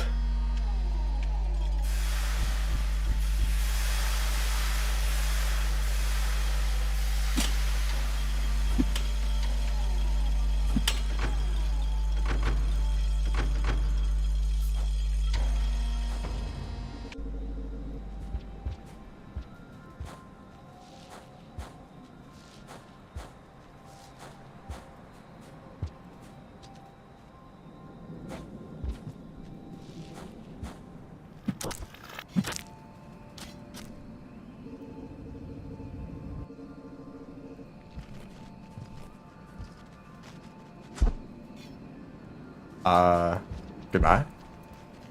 What happened to that guy? No, don't.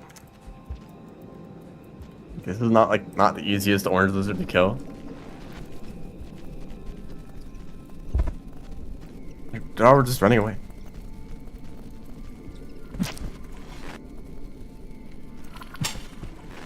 Oh, the spear is still there. Hold on to this. How often do people go this way? Into this part of Sky Islands? It's only added in downpour, so it kind of connects down to the to Pipe Yard. So how often do people go to Pipe Yard? It's also a shortcut past that one jump that's like really hard to make without a Squidcada. You really don't want to do that, which is actually really reasonable. I've definitely had a lot of situations where I wanted to get through Sky Islands without an item, while holding an item, but I couldn't hold on to the item and a Squidcada at the same time.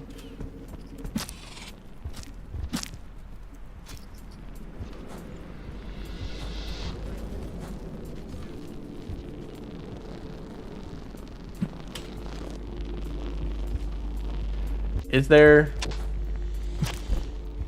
a Centowing somewhere? Oh, I befriended a squid somehow on accident. There should be centipedes over here, right? I think these guys work. Absolutely.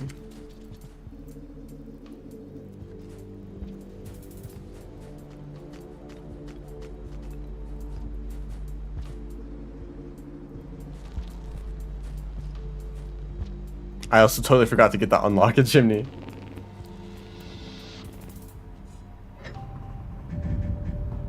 I eventually, one time in Rain Meadow, I found like I like was with the whole squad of people with like I think it was like 4 or 5 people total, and we all went to Pipe Yard. But then we split up at that point. I think some people wanted to go to like either subterranean or shoreline, but then the other group wanted to go to Sky Islands.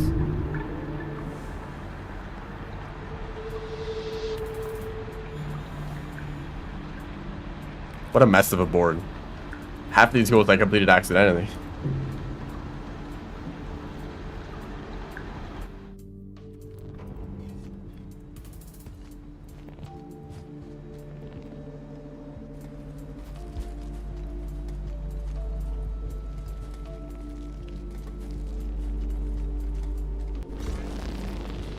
So I should check on my Dragon Slayer progress.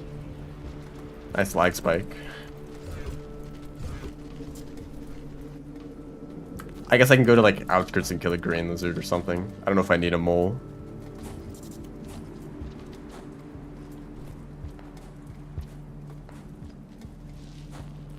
Didn't kill the Squidcada. It's funny that there is a challenge to befriend a Squidcada, even though I don't think it actually does anything. Maybe they're just less likely to ram into you.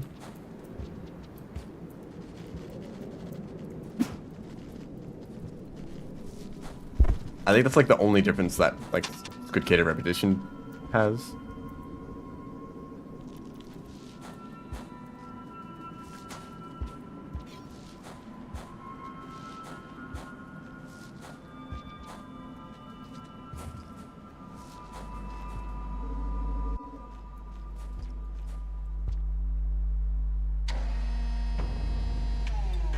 Oh, I already got Dragon Slayer. I didn't even notice.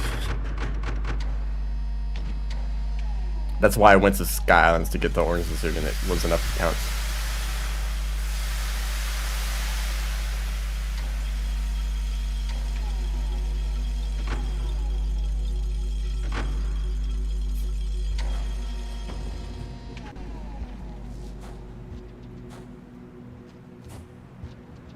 Think about the Aki music that's been playing.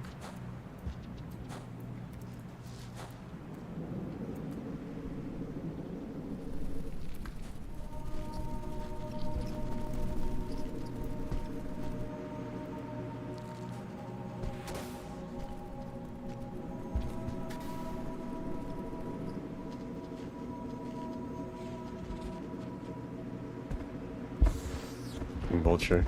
I want to kill it.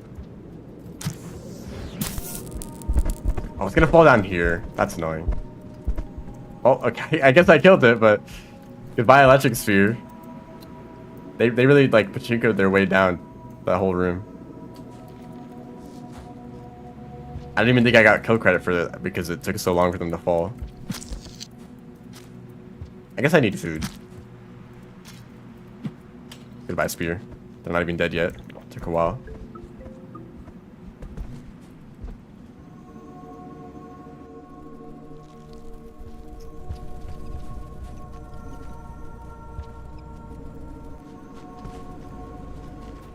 Also, a weird thing about doing a score run was the lineages. It's like something that I'm not really used to seeing most of the time, but like I think it was in Industrial, like an extra lizard lineage into a red. So I had an extra red lizard to deal with. I was or maybe that was Chimney, I don't know. I also had a bunch of British spiders to deal with in Industrial. Like you never see them there, but that's what the lineages are.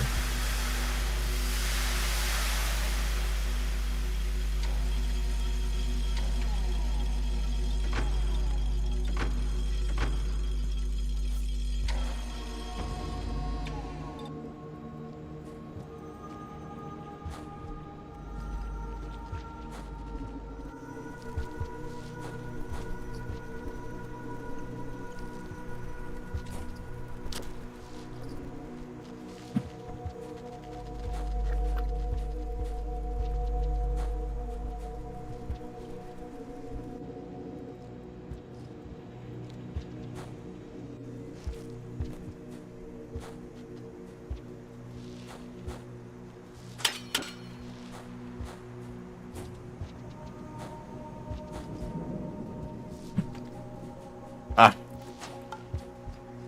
I think yesterday I was way more consistent at EI jumps.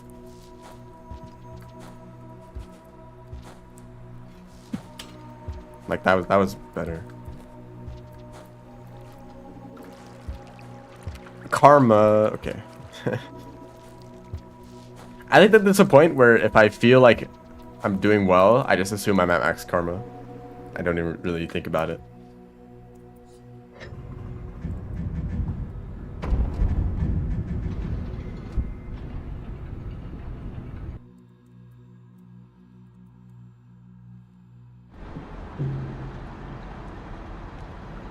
You know, I wonder if Rain Meadow could ever work with custom regions. Actually, I think it does. If everyone has the same mod installed, it should just work. I heard someone say. I don't know if they tested it in, but I was thinking you could make Fall Guys. Rain World kind of has a similar like, you know, physics to Fall Guys, right? But, like, imagine a map, like a platforming map with like 20, 30 people on it, and they're all like stumbling over each other. I think that'd be funny. Some custom regions.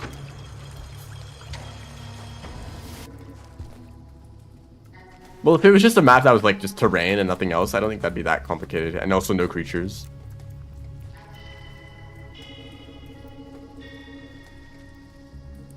Or Rain World, ooh, I might want to do this sometime. It's an idea that I've had for Terraria, but basically like a hardcore, if you die, you're out, and you try to beat the game with a group of people, and you just see like, every time someone dies, they're just out permanently, you know? You see how many people you're left with by the end. I think that'd be cool, but I'd have to organize it to like get people to join at the very beginning, because you can't have people join in later. So, you know, I know that not everyone shows up at the very beginning of the stream. It kind of takes a while. But I've thought of a similar idea for Terraria. Just have one world, invite everyone to the server, but if you die, you're just banned. And you just see how many people are left by the end, by the time you beat the final boss, or even if we can even make it that far, you know.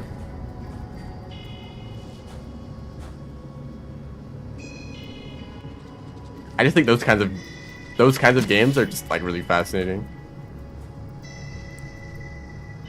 Over like a very long period of time, like who is left by the end of it. Spearmaster.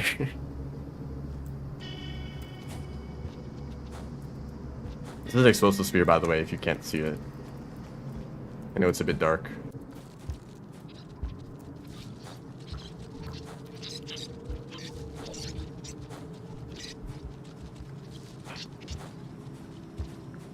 But it also changes people's playstyles to like try to be super safe and actually like, you know, keep themselves alive instead of just doing stupid stuff that might be funny. Yeah, what? I don't know how scavenger rep works in multiplayer. I assume that there's a very low chance of ever befriending them. It only takes one person to ruin it, right?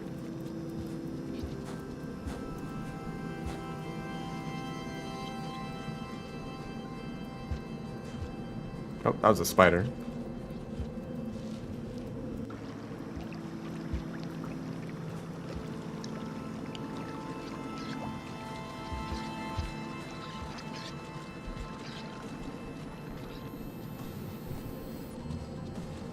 But I think Rain World isn't the best for that. I'm sure it still would work, but you know, it's very volatile, right? You could just die at any moment to a minor mistake. But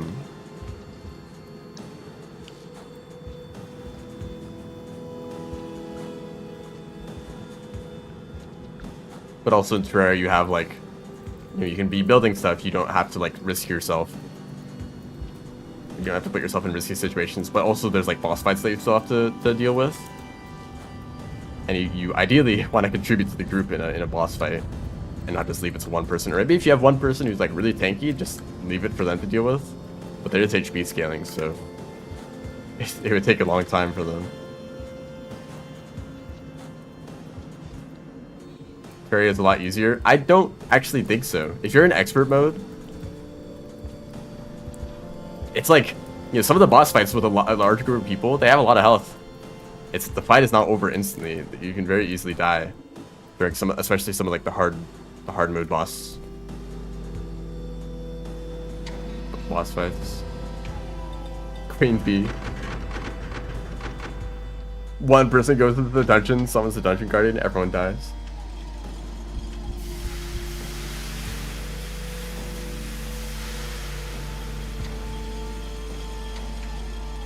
But I guess it's true, if you have like recall potions, if you're ever in any danger at all, you could just recall and be safe.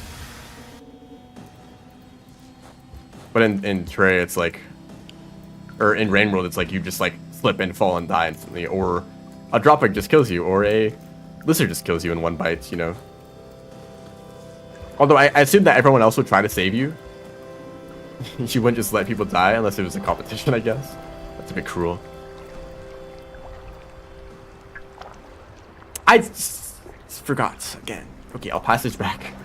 It's not a huge deal. Also, I had a spear on my back. I was like looking for a spear to get the popcorn. I literally had one on my back.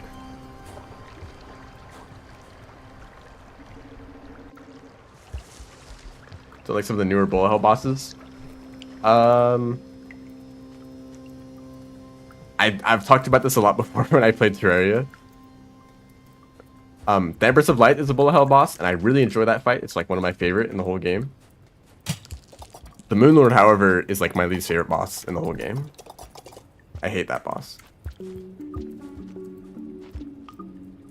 arguably, Empress of Light is more difficult. But it's just like, for Moonlord, you either stay at close range and try to like deal damage and actually like see the boss.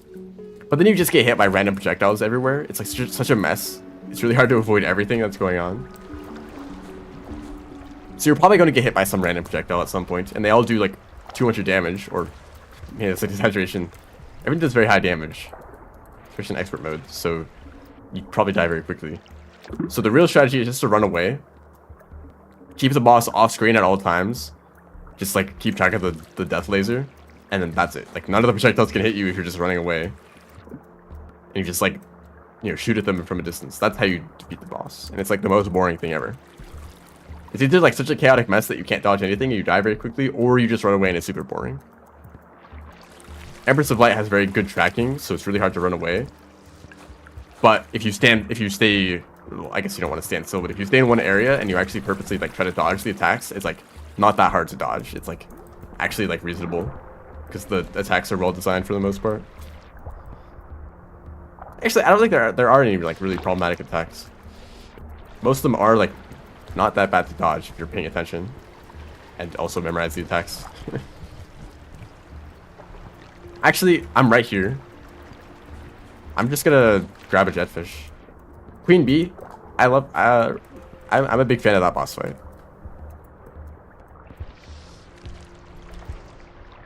I actually like probably prefer most pre-hard mode bosses over the hard mode bosses. Just because they're very simple in terms of like their movement. You know, you probably only have like Hermes boots and like claw in a bottle and maybe also like a grappling hook or something.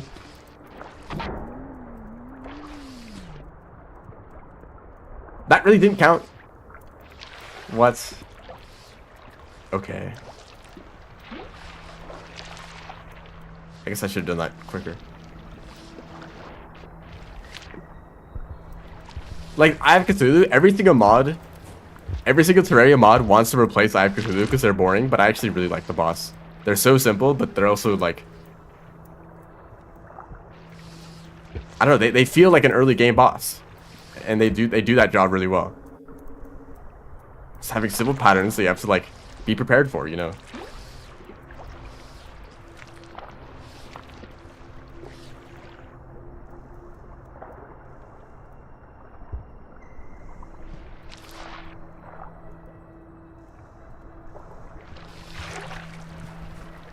But every single mod is like, nope, they don't shoot 1,000 projectiles. We need to change that.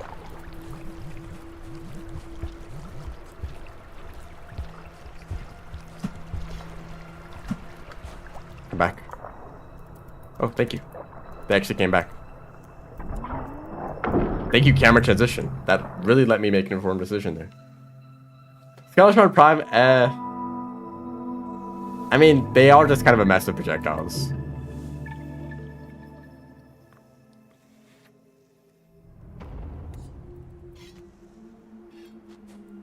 Where am I? I'm here. I was like, oh, I'll just quickly complete this challenge before I shelter and passage back to Chimney, but nope.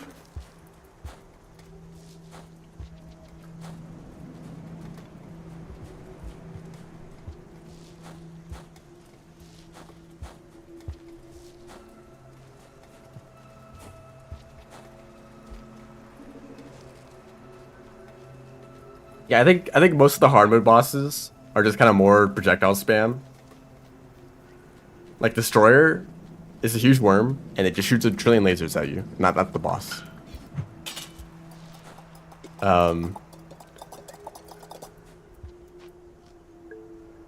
Like the pre-hard mode ones kind of force you to move.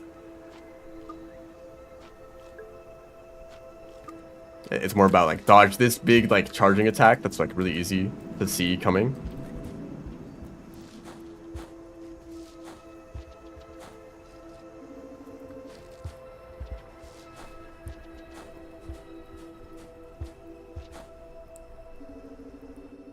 But hard mode is like dodge these like 10,000 lasers. Good luck. And like a lot of time it's like, oh, just like get enough defense to just tank the lasers, and then it's not a big deal.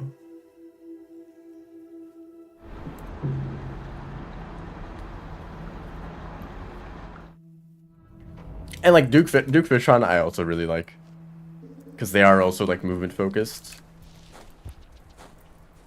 They don't really shoot projectiles. The ones that they do shoot, you can just destroy, so they aren't really a big deal. You're mostly focused on dodging their charge attacks. You need really good mobility for that. Especially the last phase.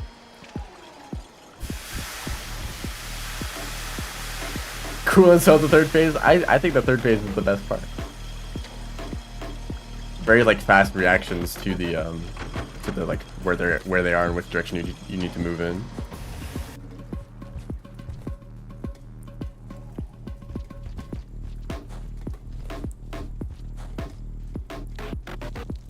Clearly not my first time, no.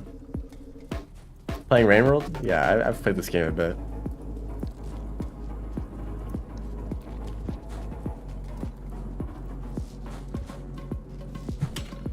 Actually, I think this mask is kind of pointless.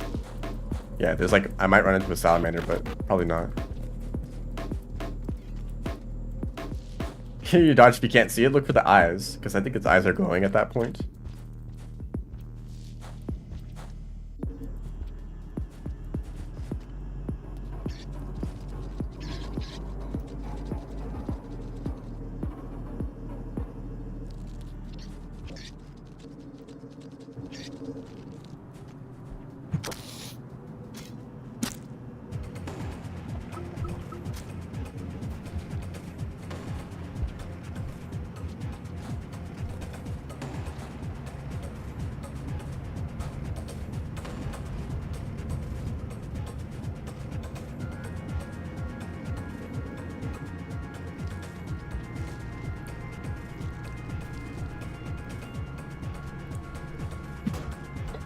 Nice throw.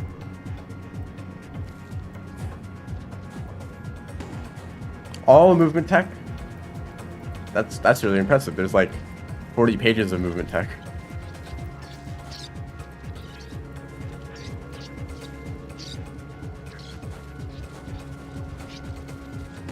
There's a frame perfect jump. I was actually able to do that normally. I actually kind of want to see if I can do it again.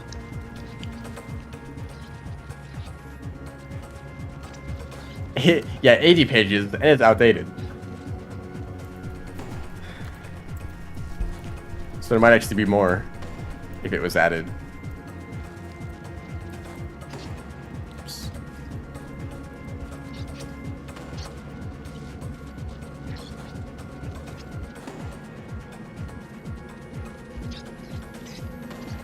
Although it kind of bothers me when people are like talking about the game's movement and they're like, it has a huge movement document that like, I think that's not like, half of the, like most of the movement document is like random niche like frame perfect tech. Or like really like situational stuff like turn storage or jump storage or no jump boost. Yeah. Like no one actually uses that most of the time. It's like very situational. Most of the time for like custom like movement regions. The real good thing about Rain World's movement is the simple movement tech, like rolls and slides and stuff, and the way that they all like chain together very smoothly.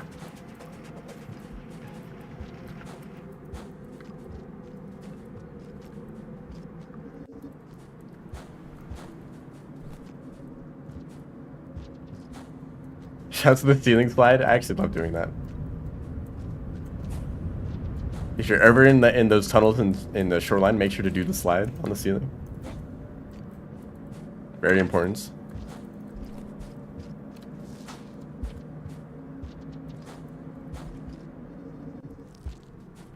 Why do I keep getting exposed to spears?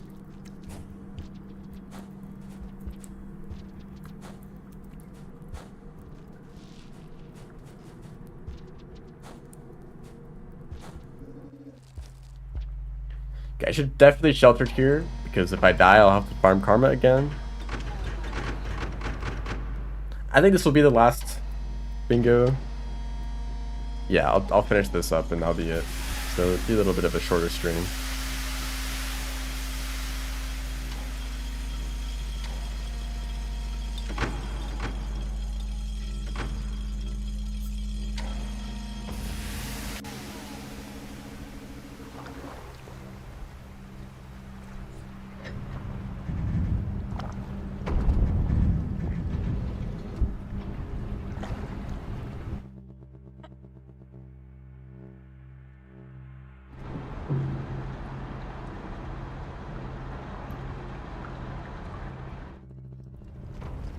Like, okay, I'll try to do it here.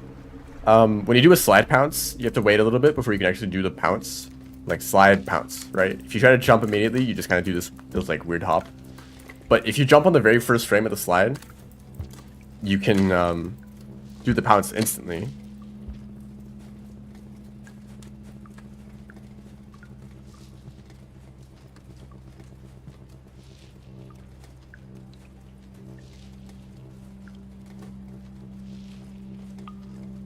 But you basically need to press the jump button 2 times or twice in a row, like directly on the next frame.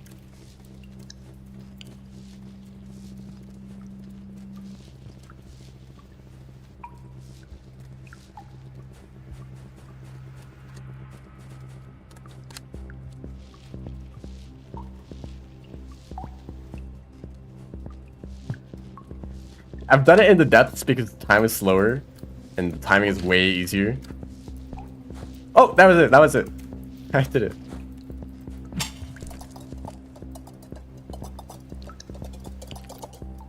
I have a feeling it would be a lot easier on a different keyboard. Because you need to press the jump button, which is the space bar. I'm using the space bar.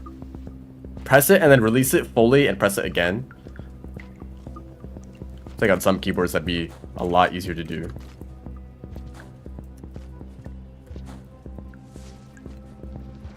Or if you had 2 buttons bound to the jump button, that'd be like 10 times easier. It's way easier to press 2 different buttons on consecutive frames rather than pressing the save button. So there's some movement tech in Rain World that is frame perfect, but it's like press this key and then another key 1 frame afterwards. That tech is difficult but like reasonable.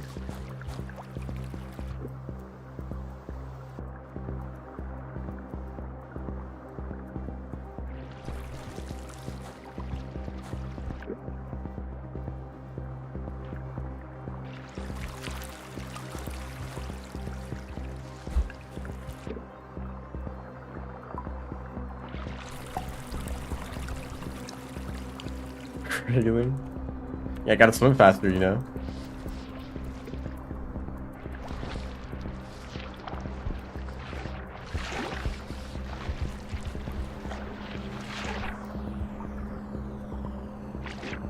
This guy's going in the wrong direction.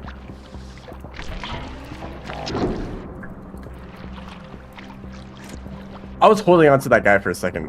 Hold up, what happened there? Somehow they ate the jetfish, but not me. That was so close. But I was still holding on to something after they died.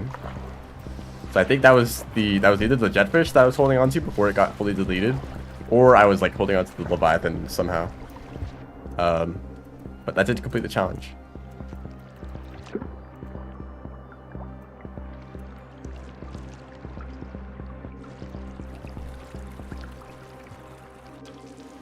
Can't do the... Okay. So you're referring to the fast bowl climb? I don't know how to just do it. I don't know. I'm very bad at this kind of advice. If you're on a controller, it's like a lot more difficult. So don't worry if you can't do it on controller, like no one can. Otherwise, I don't know. Just find one of those rooms with a big, like, really tall pole and just practice it for a while. There is a very specific rhythm to it. So if you could do it once, you just need to repeat that set of actions consistently.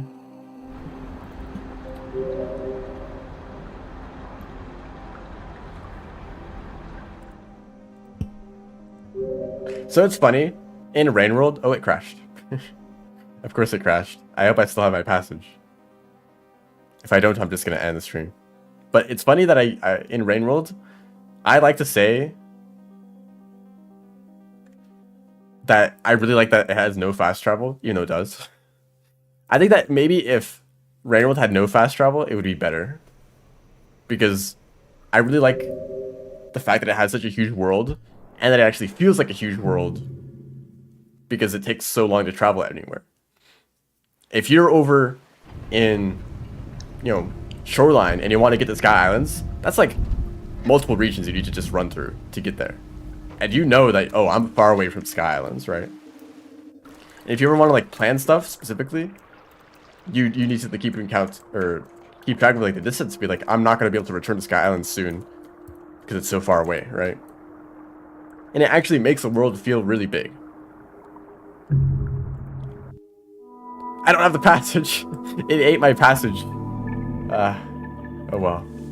Okay, so pretend that when I was in Chimney, I just got this unlock because I walked past it twice. It's like one room. It would have taken like 10 seconds to grab that. I really should have done it earlier. And if I was able to passage there, it wouldn't take that long either. But yeah. I feel like Rain World, I mean, it's like quality of life, right?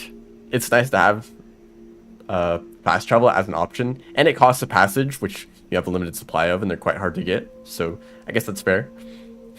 But I think maybe the game would have been better without passages, so that when you are in Shoreline, you feel like you're really far away from everywhere else in the world, and it actually takes a long time to travel anywhere, but you know, you keep that in mind. You're like, I know that it's going to take a while. If I'm going to leave this area, it's going to take a while to get back. And it just makes you feel like the world is actually huge, instead of just like, you know, there's this huge map to explore, but you could just fast travel anywhere you want in like 10 seconds. So it basically, it isn't really that big. You know, Minecraft actually kind of has the same feeling. There's no fast travel in that game. There's methods of transportation, but you have to make it yourself, right? Like usually with like the Nether or like, you know, other stuff. So if you're like on an expedition and you travel really far away from your base, it's gonna take a while to get back. But usually that just means that people don't really travel that far. Or if you are gonna travel far, you use the Nether, and you move 8 times as fast. Yeah, if you just passage wherever you want, like I usually tend to avoid passages when playing normally. If you could just passage wherever you want all the time, I think that would take away from the game a lot.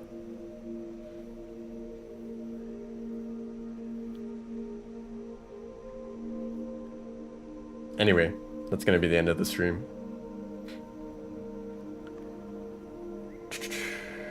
Yeah. There's some things that I might do in the future on Twitch. Some speedruns, maybe.